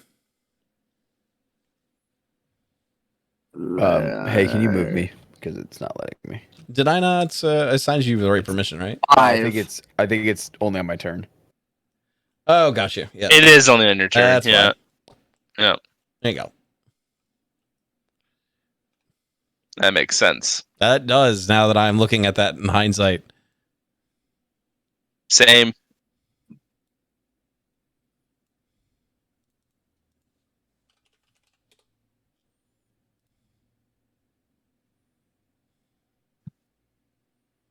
Anyways, guys, that was the Grand Market. Hopefully, we never come back here again. This is a one-time map, boys.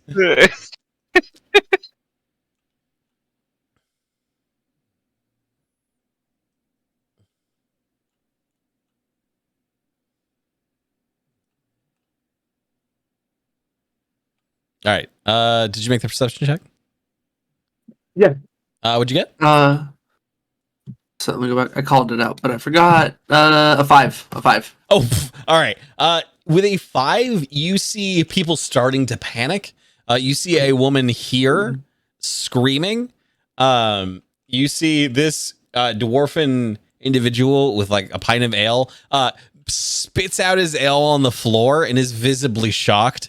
You see there's not too many people over here, but you see more people are becoming concerned with what's happening, and they're beginning to run their way over just to check in on the situation. Okay, so I draw my sword, I walk up, I look around, and don't see much but children panicking. I think Correct. that's my turn. Okay.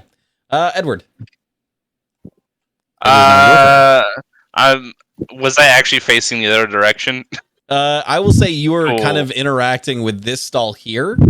Yeah. Oh, actually, I say you're a little closer here because you're actually looking at the cakes.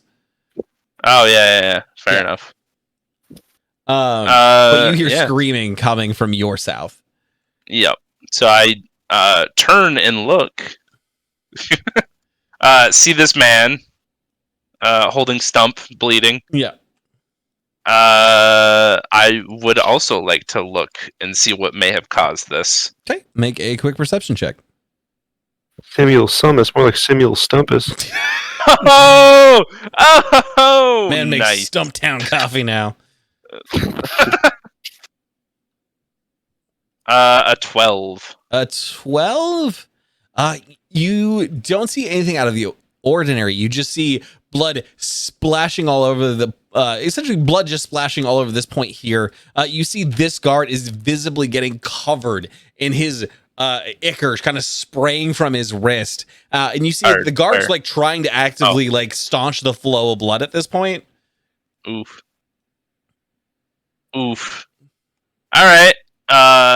I'm gonna approach. Okay. But not that close. Oh, wait, hang on. Let me measure that out. Each one of these is 5, yes. It's 5? Yeah, okay. So I'm there. Oh, gotta get the right tool here. Boop. That's 5. Mhm. 10, 15, 20. I'm gonna get about here-ish. Okay. Whoa, whoa, whoa, whoa, whoa. There we go. Are you alright? What happened? Who did this? No, He's alright now. Alright, So last time I rolled, I got a crit, Yes. and that was to see what was around me. Did I see what did this to me? No. Or like after the fact that I see with my perception? So with that 20 you had gotten before, you see that this person here is What's missing their shadow. What person where? This one here. what, he's shaking right in front of you there. Mr. Wigglebutt. I can't see anyone in front of me. Oh.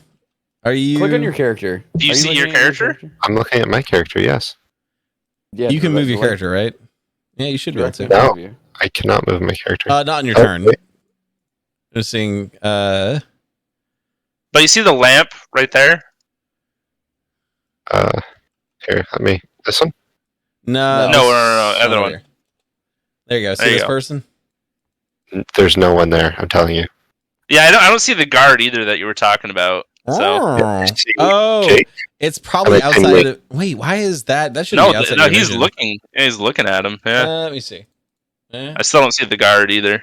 Anything? No. Make sure your altitude and vision tiles aren't all the way down. No, Well, that would I'm, cut themselves out too, though, right? yeah, no, I'm hovering an adequate level.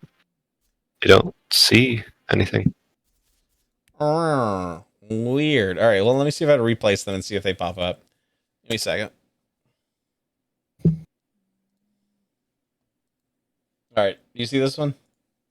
Yes. Yes. All right. So maybe it's just these ones that are bugged. All right. Give me 2 seconds. Okay. There we go. Well, it's not on the lamppost, but there you go. It's fucking Batman up in here. There you Someone lose a hand. go. I'm just gonna place a couple more to flush out the ones that should have already been here. Give me a second. By the way, I'm still holding my bag of groceries. Like, hilarious. All right. You can't see the dwarf, so I'm gonna kill the dwarf. Where's the dwarf one? I mean, I could see the dwarf. I couldn't see the guard. Weird. All right, that's fine. Yeah, I Cool. can see him now. Obviously, There we go. it's nice. This character here does not have a shadow, even though they are standing right next to a street lamp.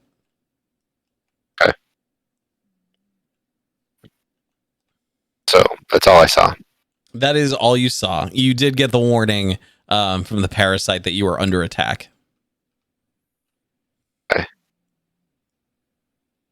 All right, what was the question, Jake, that you asked? Said, "Are you all right? What happened? What could have done this?" No, I am not all right. And do I have an action to pick up my fucking hand, or is that nothing I can do? You're not on your turn yet. You can do that on your turn. Okay, I am very unwell. Does it look like I'm okay? No, you're spewing blood. No, but And, Does it look like I'm okay? There we go. I don't know. I don't know what your deal is, man. I see you're bleeding. Do you have a handle on the situation? Oh, motherfucker. You're fucked up. Do you take any other actions, Edward? Well, I did my one action to do Okay. a perception check, and Yep. I did my free action, and I did movement. So no. You're good? Okay. I point my stump at the ground and be like, hand.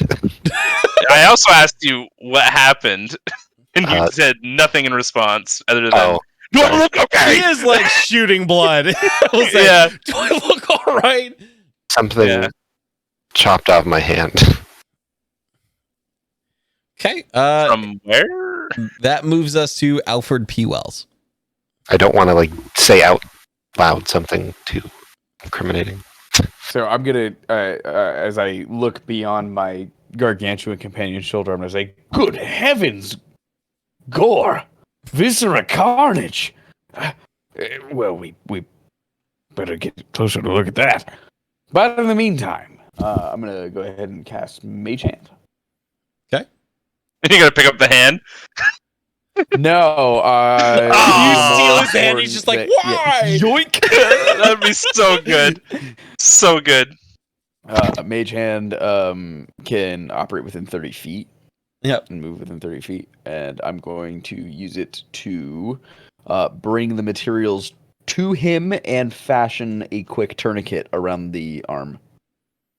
So you have medical supplies on you?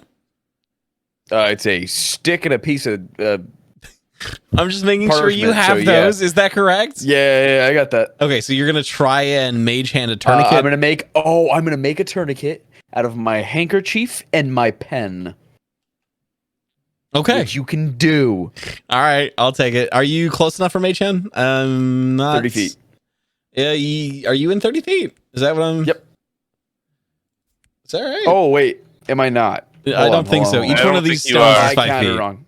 That's 5 feet. Well, I can use my movement. I didn't know I was gonna need 3 screens to play D&D with Steven. Fuck. Yeah. Yeah. Well, you can also set the so- resolution on this a lot smaller. As a heads Hold up. on, let me beep boop. I refuse. Okay. What's my movement speed? I think you could do that. 30 feet. So 6 tiles. Yep. You Drag can my get ass. there, and then another. Bop.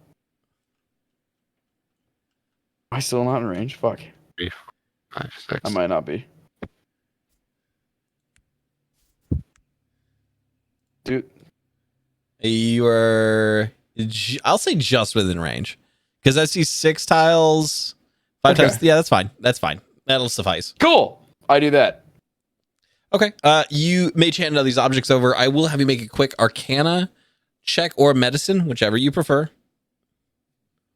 just And while hand- I'm doing that, I'm going to say, be calm, good sir. Make yourself well. Can you describe to me in exact detail the amount of pain you're in right now? Could you maybe relay the? You're experience shouting that 30 feet away. Yeah. Can you explain to me the level of agony you may be in? A whole fucking lot. A handful. God Oh, damn it! My You said lord. Arcana or medicine? Or medicine, your choice. That's the same. So medicine it is. It's not applying it, right? It's just I am very bad with tourniquets.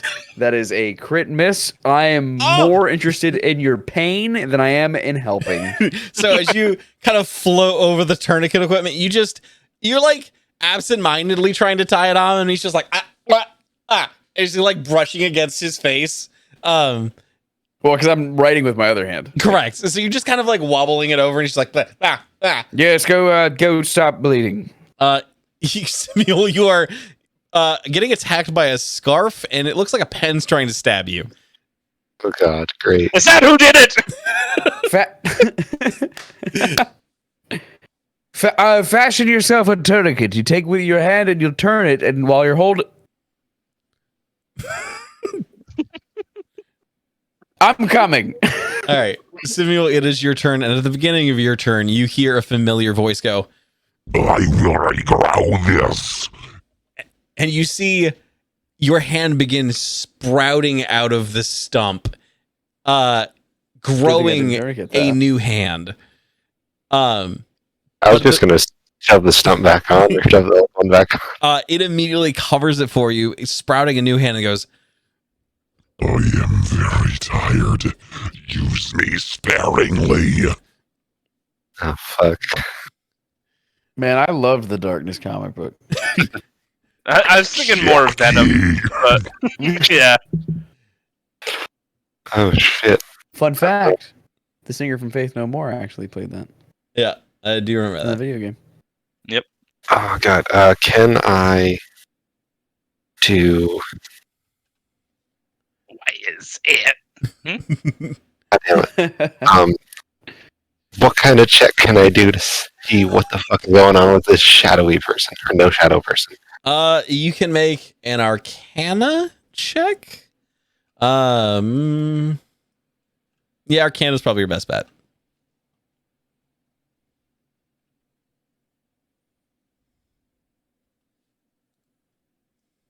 Oh, thank God. That was a jack die, it looked like. 21. 21. Jackie die. Yeah. That ain't no person. There is no Whoa, goddamn whoa, way. whoa, whoa, whoa, whoa, whoa, Easy. whoa, Uh, whoa. You notice because you got a couple chances here, and that you can see very, like, you happen to figure out really quickly. If you close one eye and open the other eye, that person disappears. You close one eye, you open the other eye, that person reappears. You're only able to see this person out of one fucking eye, which means they're probably not a person. Oh, dope. I love this. Can I... Oh, God, I don't want to just attack a random person. Did you do this? You see the creature look at you and make a blank face. Like, you've never seen a face go fully expressionless, and it's deeply disconcerting to see one just go numb. Like, nothing. No expression. And it does not respond. I start walking towards it. What are you? Whoa. It just looks at you with these dark. Don't say what. pits Don't for yell. eyes. What are you while wearing a chef hat, please? An idiot sandwich. But the creature does not respond. I don't know, I guess grapple would be the right word, but like pick it up by the scruff of its shirt. Yeah, make a quick strength. It's gonna make a quick athletics. With one hand. No, I He's haven't. got both hands. Hey, both hands. You got the other it one grown grew back. that fast. Yeah. Since it's not a human, is it technically an animal? And can I do animal? No. No. That was a nice try. That was strength athletics. That's gonna be on D&D behind the screen, like wicked fast. I got a 7. Oh, God. Oh, 15. All right. Jesus. So I try to like wrestle, and I guess it doesn't go well. You try to grab it, and as you go for it, you see the creature just disappear. You see it immediately disappear right in front of you. Did I see that? I'll have you make a perception check when it's your turn. Oh. Just because there's a lot of chaos and a lot of screaming, a lot of pandemonium. But you see the creature disappears in front of you, and you cannot see where it went. Do you do anything else in your turn, Simus? You have a bonus action remaining, and if you have any movement, you can use that. I go to back and pick up my hand. You do so. I'll say you can pick that up. Yeah, you grab your hand. It is weirdly still warm and a little slippery. I put it in my coat pocket, I guess. I asked if you had it handled, and clearly you do. I must go about my business. All right. So, Alex. Mm-hmm. I guess I don't know. I don't want to give myself up, so It's fair. I don't know if anybody else saw that. Simuel. My character's in the initiative, right? Yeah. Yes, you're you're number one. Oh, okay. Yeah. So does an 18 hit your AC. Oh, abso-fucking-lutely. Oh my god, yeah. I'm squishy. I'm level 1, Steven. Cool. Oh my god, you're taking that much damage at level 1? Jesus fucking Christ! Sorry, dead. No. No, seriously, that's quite a bit. What you are taking is 8 points of damage. Yes, he is probably down. Yeah, that's probably Very it, buddy. close. Yeah, I'm aware. Did I planned this encounter out. I know what was happening. Did I take any damage when my hand got cut off? Correct. You did not take any damage when your hand was cut off. Really? Okay. Yes. You do now take damage as you see the creature that had just disappeared reappears next to you. Fuck. And you can see it's stabbing. To anyone else, it looks like a dagger, but you can see that its hand has morphed into pure shadow and is piercing the inside of your stomach. Oh, what the fuck? I also need you to make a quick Constitution saving throw. Okay. Come on. Ah, fuck ass. That's a 4. Cool. It's working out well. That's not what I want. I want other. Not you. Get out of here. Ignore this. Oh, that would have been a crit. Oh my Anyway. god! No, ignore that. That's not what I want. This. Okay. Level 1. There you go. And I'm so happy we built up so much lore for a TPK, huh? Yep. Hey, what are you doing hovering on the? There we go. Get the. I don't like how it's hovering on my Oh, tricorn. shit. Okay. Yeah, he's down, He's dude. down. No, that's not damage. So okay. your strength score is reduced by 4. Oh, it wasn't that high anyways. I think he's fine. How much do you have left of your strength score? It's 10. Okay. No, I mean like my strength source started out as a 10, so that'd be So it's a 6. 6. You have 6 remaining. Yes, that's I perfect. thought you were saying you had a Ooh. strength score of 14. I was like, 14, Jesus yeah. It was like, oh, Christ. never mind, dude. I didn't He's know. yoked. Yeah. How do I Got Baker arms. keep that on this? How do you what? No, just keep that in your head. So you're now Oh. down to 6. Just remember that. That's for fun for later. Oh, well. All right. Then Edward, Yeah. the baker you were talking to before, who seemed a little bit off, Yeah. hops over the stall and charges at you and Oh, begins nice. swinging a hand and does a 12 hit. No. So you see this, you see the baker run over and it takes one of the knives it was using to cut your cake and begins throwing it at you, but you just barely wrong manage to knife. slide it across, and you push his arm out of the way, and you are able to prevent yourself from being stabbed. Does it hit me instead and I die? No. No, wrong angle. You're But fine. that does bring us up. Oh, actually, so that one, having taken a swing, is going to move backwards here and then Mhm. disappear. Oh, Opportunity fantastic. attack. Yeah, if it was right next to me, was it? Oh, shit, it was. Yeah, go ahead. All Yeah. right. Yep, opportunity attack. Well, I have to do it with my melee weapon. That is correct, yes. Unfortunately. So, let me just roll my dagger, I guess. 11 probably doesn't. 11 does not hit. So you Yeah, that's what I thought. like you just kind of lash out with your dagger, but this thing is faster, and you see it just bleed into the shadows and then disappear. Perfect. Karsa, that's your turn. All right, so I saw one up. There's no way to ping, is there? You can take the tools we've been using and just kind of hover them around things like this. And choose a specific tool. I just touch M. Okay, so I see there's one here that I can see. Correct? That is attacked me. currently stabbing into Simuel. Yes. But the one that was up here, around here, I saw him disappear. Is that also correct? Make a quick perception check for me. We'll see if you actually got to see that happen. Because again, someone just got stabbed, and you were like, "Whoa, stab!" Okay. Perception. Guess not. Natural one. Oh, never mind. I don't need to roll for this shit. All right. So I will move 5, 10, 15, 20, 25. I'll move up here. Okay. Hi. And from there, the one that I can see that is stabbing what seems to be an otherwise normal human, Mhm. I will throw a javelin. Oh, fuck I believe- yeah. Okay. Missing it, Alex. 30. I believe it's 35 feet away, so I think I have disadvantage on this. Are you where no, you're approximate. What I'll say is, since you're approximately where Alfred is, that I said was 30 feet.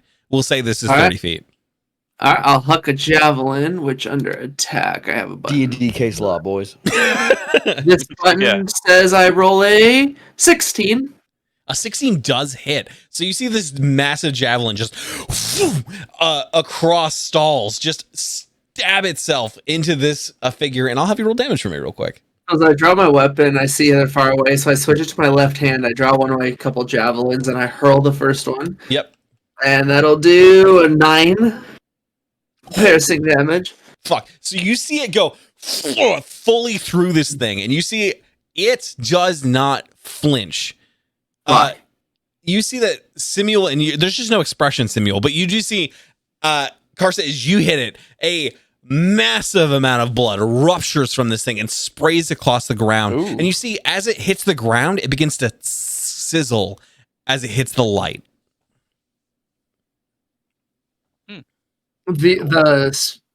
The body does, or like the blood that was on the The ring. Blood that No. has come out of this body is sizzling and disappearing when it hits the pavement. Oh my god. But it is a massive amount of blood that is spewing from this thing. All right. Well, for now, I don't want to rage, so that's all I can do. That's it. Okay. Edward. Oh, cool. I just got attacked.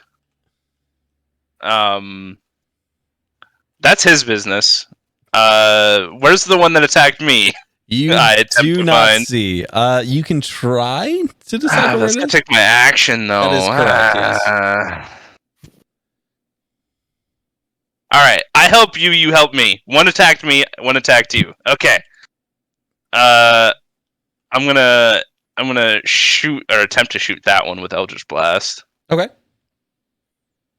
By dropping my knife, because I have to use that hand.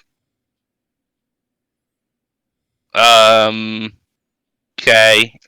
Here's what we get. A 13. 13 does hit. Yay! So describe to me what an Eldritch Blast looks like coming out of Edward at Out this of- point. Out of Edward, it's gonna be like a fiery orangish red. And in this case, it's gonna kind of come more out of like the palm. Like he just kind of holds his palm up and it just Just this shoots arcane- out in like yeah. Yep. And it smashed into this creature. I'll have you roll damage real quick. Woo! 2. Okay. It clips it in the shoulder. You can see at this Yeah. point there's a javelin sticking through it. You hit it in the shoulder and it turns and it just looks at you with dead eyes. It has no emotion, no expression. But more, you see at this point, pieces of it are starting to like disappear and apparate into they're just starting to disappear and peel away from it into the sky. Oof. Anything else on your turn? I'm gonna attempt to move away from where that thing was. Okay. Let's see. I'm gonna move probably a few space. I'm gonna move right here. It's Okay. like only 10 feet. All right. Not that far, but Nothing appears to happen. sweet. I'm also gonna be looking that way. Sounds I good. don't know why it's fun me, but Fair all enough. right. Is that it? Yep. Okay, I will say some of these people are now starting to peel the fuck out after seeing what's going on. They're starting to run away. You still doing here? Get out of here. That's not. I just don't- You're not supposed to be here. Not- That Nothing, I D6 don't is know why. just chilling. All right. Alfred, it is your turn though. Awesome.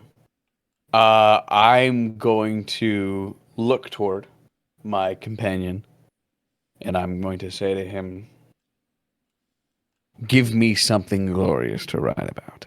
And I'm going to give him bardic inspiration. Nice. So you have that. Don't you forget it. Marking it somehow. It gives you a D6. Just know that you can do it after you roll, but not before the outcome is determined. Probably a good way to add this in D&D Beyond, right? No. I would just re-roll the second. I just roll another die and then add that in your head. It's probably the way to do it. But I'm going to get slightly closer. Okay. I'm only going to use half of my movement speed for now. And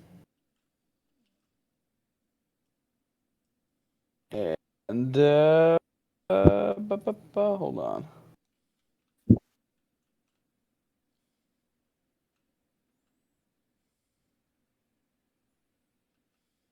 I'm going to cast dancing lights right about here. okay. And I'm going to cast the 4 lights into a glowing, vaguely humanoid form of a medium size. And it's going to shed dim light for up to 10-foot radius. I'm just trying to obscure the view of this weird little shadow creature, and because the light is there, it makes it easier to see which things don't have a shadow. Okay. What humanoid form would you have that take? My own, of course. Come on. Okay. I'm going to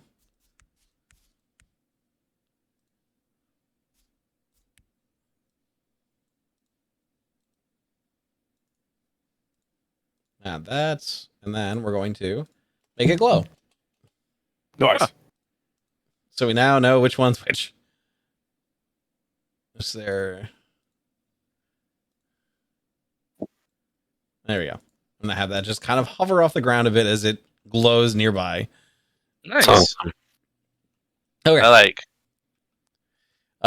Is that all you want to do on your turn? That's all I can do in my turn. Okay. As I've you used a can- bonus action, a full so action. As the half glowing my version of movement. Alfred Pre-Wells begins like hovering in the air, you see for the first time this creature hiss and growl and show emotion as it just goes. All right. And it now turns towards Alfred. Ah! It is now Simul's turn. Perfect. Stab it in the back. Can I do? He gets vengeance. Don't show your hand. Can I cast Arms of Hater? That's also very funny. Know that it is an area of effect and that there are things around you that aren't enemies, but But also note that I'm not one of them, so do whatever the fuck you want. Yeah, go nuts. No, never I mean, mind. that guard hasn't done anything, so you know. I was gonna Mine's- say don't kill the constable. The guard try to hasn't done anything stop. other than get like Peanut butter in his asthma- beard. other than get ASMR AIDS. Dude, anyone that puts peanut butter in their beard makes me think they just want to make out with their dog. Why the beard? Like Because just dogs on the with lips, peanut butter. man. All right. On the lips, not the beard. Come on. Well, Alex, you acting offended for once? Can I do Mind Sliver? Okay. Absolutely. What are you targeting? The thing in front of me. Okay. Sounds good. Is it a saving throw, attack roll? How's it work? It says attack, save, intelligence 13. Okay. So it's going to make an intelligence saving throw. -2. Guys, they're dumb. Oh! But it succeeded. It did pass. So as you kind of reach out with this psychic energy, you see this creature, while typically vulnerable, does not seem in this moment capable of suffering that kind of psychic damage that you're lashing out with. You see that it is clearly focused and determined to do harm, most likely on Alfred at this point. And that was this one right Correct. here. Yes. Correct? Okay. Thank you. Hmm. Did you want to do anything else with your turn, Samuel? Can I cast light on its face? So you could if you had another action to do it. Unfortunately, light is a full action. Fuck. Okay, done. Okay. So noting Can it remove its spear thing from my stomach? what? Oh, Oh, It it's said still, it's no longer stabbing you. It has pulled the dagger out, and is now looking at Alfred. okay. And all of you notice, as the sun lowers a little bit more, the shadows get a bit longer. You hear It doesn't people have shadows. back here begin I screaming know what you're and then disappear. Back where? To your east. Compass. Behind me. Yes. Alfred. To be clear, does it sound like the scream goes like ah, and just cuts off suddenly? Immediately cuts off. Yes. Okay. Fuck. All right. I need. Wait, I'm looking down that way. How far out is that? You saw people vanish in this general vicinity. Okay, and this is all blocked up with people right now. Where? This is all blocked up with people. This is no longer blocked up with people. Okay, how far out is that? 120 feet. I don't know. Like 90. Because I just came from there. I hate that shit. It's like 100 feet. I can Thereabouts. see that. Yeah. Yeah, so I was. Where did I wasn't see there. Steven? I will say, you saw 3 people who were there vanish Okay. as the That's all I really shadows needed. began to grow. You saw them vanish when the shadows touched them. Okay. Alfred, let's have you. Does a 7 hit? It is not. Oh, okay. So you see Whoa. out of the shadows this the baker that had originally stabbed at Edward now lunges to you again, takes the same knife, misses just by a fraction of the hair. You're able to just tumble out of the way and roll back up. And then the other shadow that you're able to see is going to make an attack on. Oh, I hate this. All right, so it's going to try and move. It's going to try and move and go for Alfred. Opportunity attack. It's okay. We're not melee characters, really. Alex? Samuel, if you have a melee weapon, you can try using it in an opportunity attack. Do you have my sickle on me? You do have a sickle? You could try making a swing with a He sickle. brought the sickle. You sickle son of a bitch. That's 1d4. You should roll an attack roll first. Highly recommend. Damn it, it's been a while then. There we go. What is it? 10. 10. Oh, plus 2. 12. My bad. 12 does actually connect. As you can see, the dancing light Albert is glowing on this, and you see it get a little less substantial, a little less corporeal. As it's thinned out by the light, you are able to quickly make an attack with a sickle on it. And I'll have you roll damage. 3. You swing and you catch it full on the body, and you feel as one half gives way and the other half just falls to the ground as this one begins bleeding out and dying in front of you. Take that, you Yeah. bitch. And y'all weren't going to do it. Y'all weren't One going to success. opportunity attack. And the next few already make their moves, so that leaves us to Karsa. Yeah, Karsa. And I see any enemies. You see this one that just tried to stab at Alfred. Which one is it? It is the one directly next to Like to right Alfred. now, like you 5, right 10. next to on him. Okay. Yeah. Do you play with flanking? It's up to you guys. Did you guys want to do flanking on this campaign or no? Flanking means someone has to be opposing sides, and I believe that gives you advantage. The way I play it is that you get a +2. Which is more reasonable because again, the enemies That is can more also use it reasonable, against you. So it is entirely up to you guys as a group. Do you guys want to use that or no? Sure, sounds like fun. Okay. Because now position All will right. matter a lot more.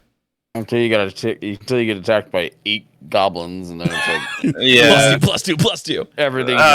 But that one goblin had a +16. It was crazy. Okay, if you guys are playing it, I'll play it. I'm happy to do either way. No, Just that's me good. and my- That's it. We're using flanking in this one. Yep, we're doing it. All All right, so it is a and +2. Okay, as I drag my token, is there a way to measure distance as you move? I feel like there's a button for that. and I There don't is know. an option, and I cannot remember. for the So life of me you what the setting can is. use the arrow keys, I think, and it moves you one tile every time you do. I'm pretty sure. I remember from last time we found a key that like tracked it. I But was going to whatever. say there is a 10. thing, but I'll go for flanking, and I will make a great sword attack. I don't know how to add a +2, so I'll just roll it. okay. 17, Oh yeah, bro. Yeah, 17 hits. Nice. and that'll be for 9 slashing damage. Fuck. Nice. Yeah. You hit this thing with the same intensity that you hit the first one. The blade sinks straight into its side, but you see it quickly scrabble. Its torso turns a full 360 on you, grabs the blade, and goes and begins trying to push the blade out of itself. The only reason I stop walking the direction I did is because I am shocked this thing is still moving. And I just kind of stare down and look at it and be like, I'm just scribbling. I'm just a scribbler. Well, it's I right could there with start a knife at fire you. with this pen. yeah, you can tell my plan is to like lift and slam it or like, this Perfect. thing. Yeah. Perfect. All right. I believe that's my full turn. Okay. Moves on to Edward. Sweet. I see this thing again. Finally, after it attempted to stab me earlier. There you are, you bastard! I want a refund. And I attempt to shoot it. All right. Make an attack roll for me.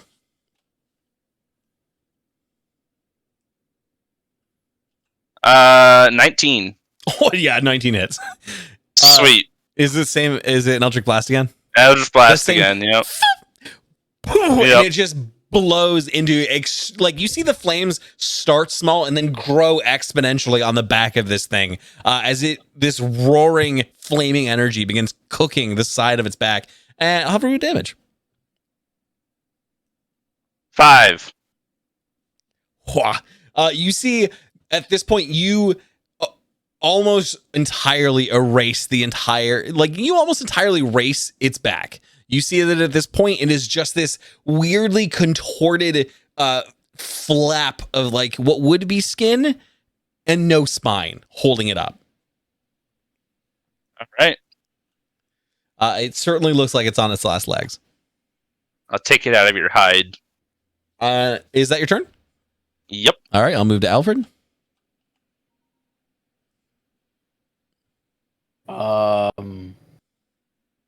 You see this disastrously weak shadow in front of you.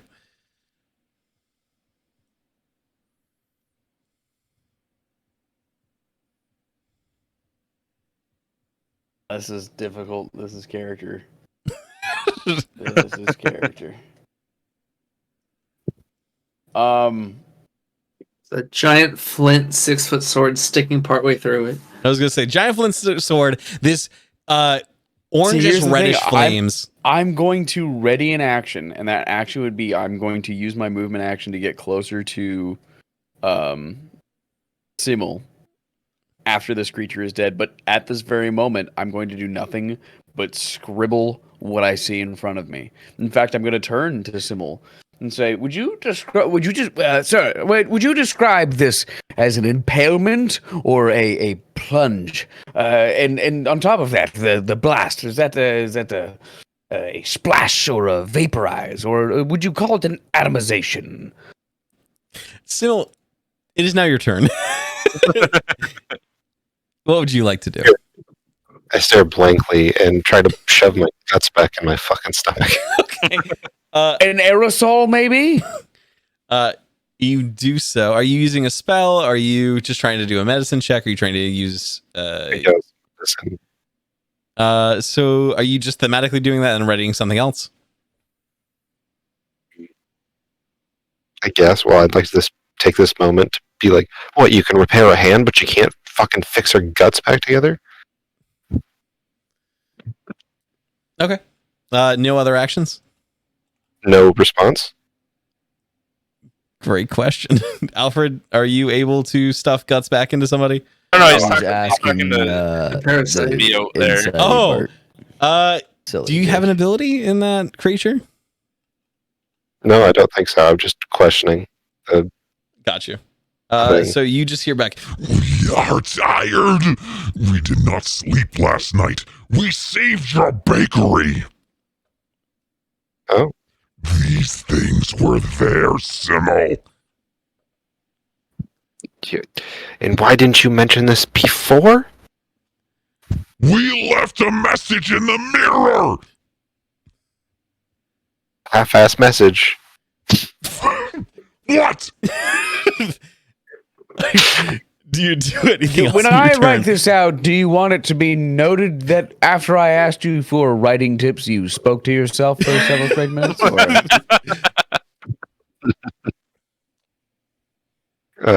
God. Is there anything else on the playing field? Yeah, there's still a shadow that is lunging for Alfred's throat. Okay. The man Eldritch Blast. grasping his entrails mumbled nonsense in the Make a quick direction of attack his roll. own hands. 12. A 12 actually does hit since it is still in the light. Roll Wait. damage. You're welcome. 5. Simuel, what does an Eldritch Blast look like coming from your character? I put, the hand that just got chopped off. I put my hand out, and like a kind of black energy comes up and creeps around the tips of my fingertips, and just eye glows black, and there's You see this dark energy. You see this dark pulsing beam just race over and hit this shadow as it's kind of moving towards to stab Alfred. And you see it hit it in the torso and it just goes and then explodes as this radiant purple energy courses through its body and destroys it. You know what? I'm good. That's an aerosol. I will call that one an aerosol. Awesome. At this point, the shadows, seeing that they are not winning and are doing terribly, are going to flee. If anyone has anything they want to do to see if they can perceive them, to see if they have an ability that would enable them to track these creatures, they may use it now. I don't have anything special, but I'm hoping to track them. Okay. Make a quick nature check for me. Okie dokie. Okay, dokie. Artichoke. Oh, 7. Oh, no. No. No. There's nothing there for you. Cowards. Anyone else? I guess I can attempt. Are you attempting perception? What are you trying to do to... Perception, sir. With Okay. my terrible, terrible perception. Okay. With an 18. Wow, that's a good one. All right. Let's see if they beat it. Whoa. They do. beat it. Yeah. Okay. All right. Got nothing. So the shadows disappear. At this point, the marketplace begins to quiet down. Most people in your general vicinity have run away screaming. Oh, sweet. I'm going to loot the bakery. You see as the constable kind of starts coming to his Oh, senses shit. again. As you go I'm not to doing that. start looting the bakery, he's just like, what just happened? Simeon, can you explain? What the fuck was that? Did you not see any of the creatures that were attacking? No, I just saw you lose a hand. And then I saw some people disappear, I think. I don't know. You see my guts get split open? My I stomach? saw that, yeah. Okay. I'm gonna start walking towards Simmel because I'm using my ready to action. So, Constable, we're friends, right? Aye, yeah. We've been friends for quite some time. That's glowing me.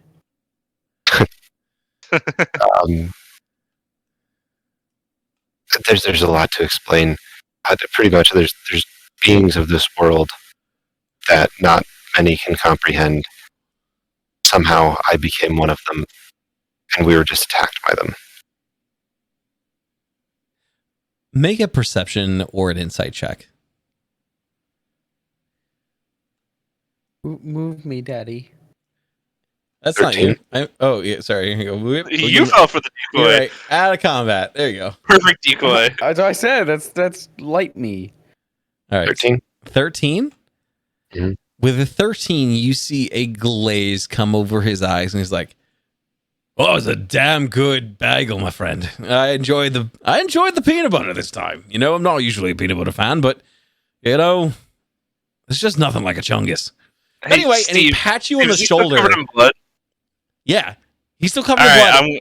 I'm gonna clean him with precipitation. All right, you clean him up. Precipitation. He still seems dazed and a little confused, and he just pats you on the shoulder and just goes, "Well, keep to it, Simus." And he begins walking away. Yeah. Careful out there, Constable. I pull out my pen while I'm writing, and I tap him on the chest and say, "You got a little something there." And as I tap him, I cast Cure Wounds. Like you. 4 points. So he literally just left, and I'm over here at the bakery. Just grabbing stuff. Absolutely. You notice there is that full cake that your daughter wanted. Yep. If you want to grab that.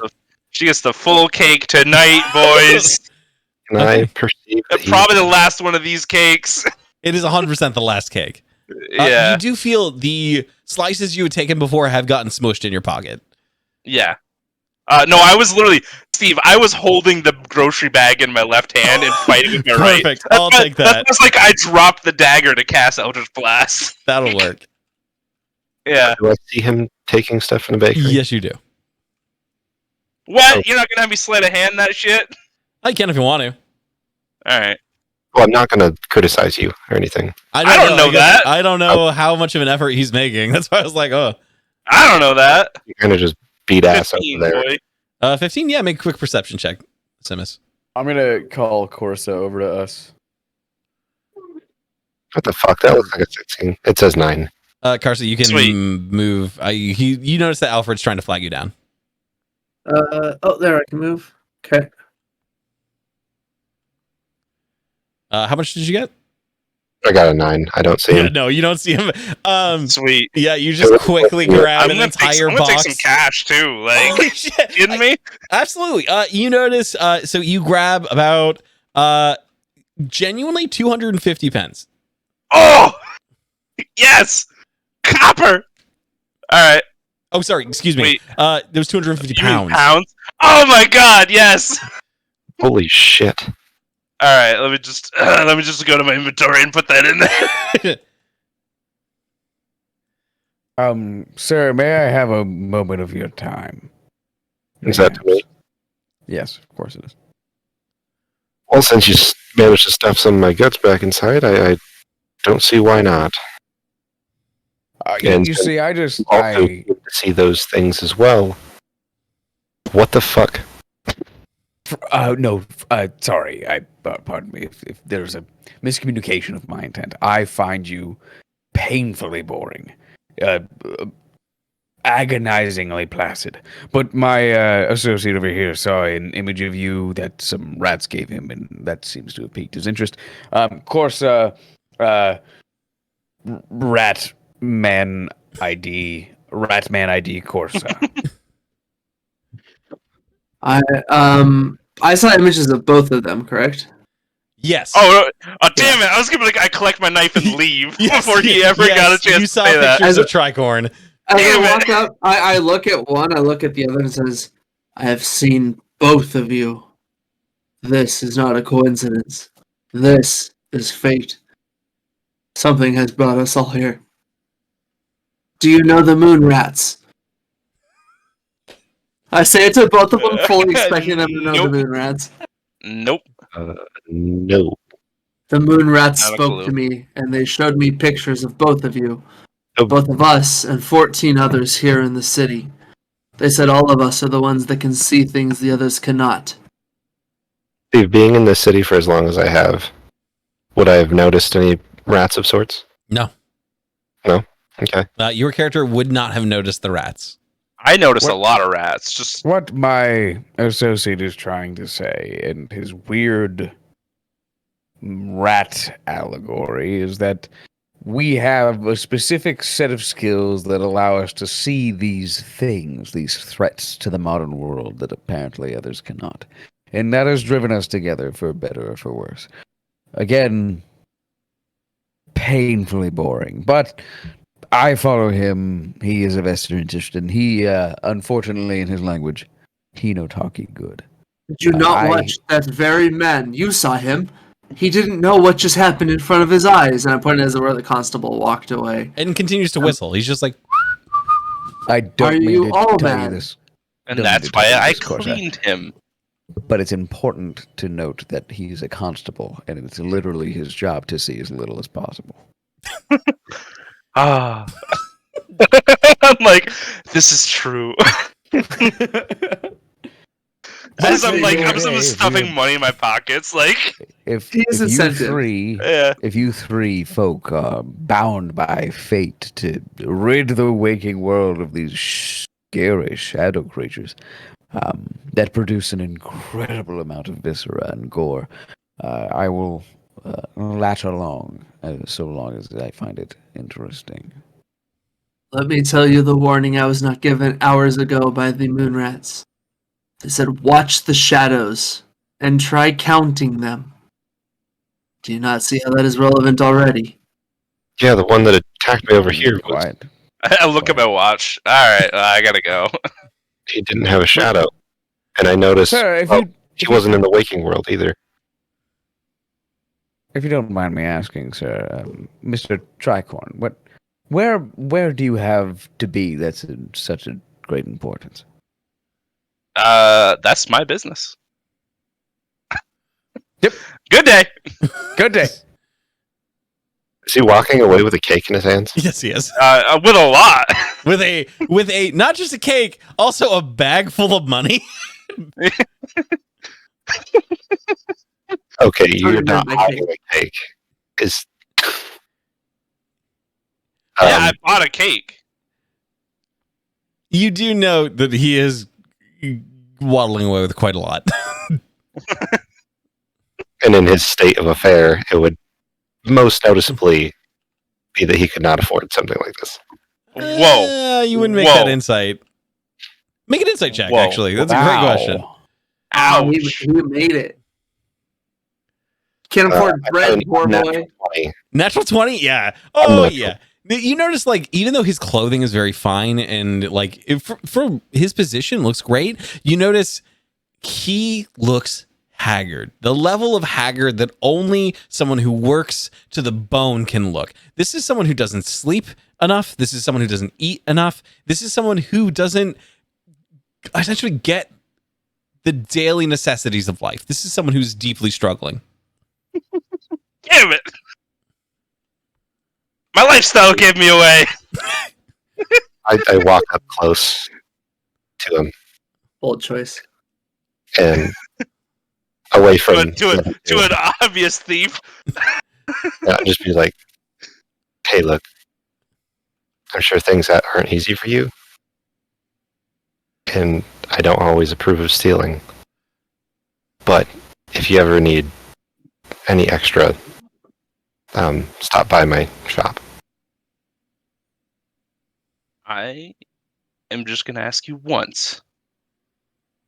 Do you have any newspapers that are really old you don't want?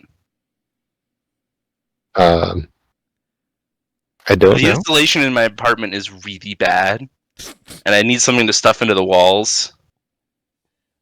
I'm You sure I could probably find have something similar. maybe some old bread bags or something. Perfect. It's designed to keep the bread warm for longer. That'll work. Anyways, bye. And with that, I'm going to end tonight's session. Okay. Good enough.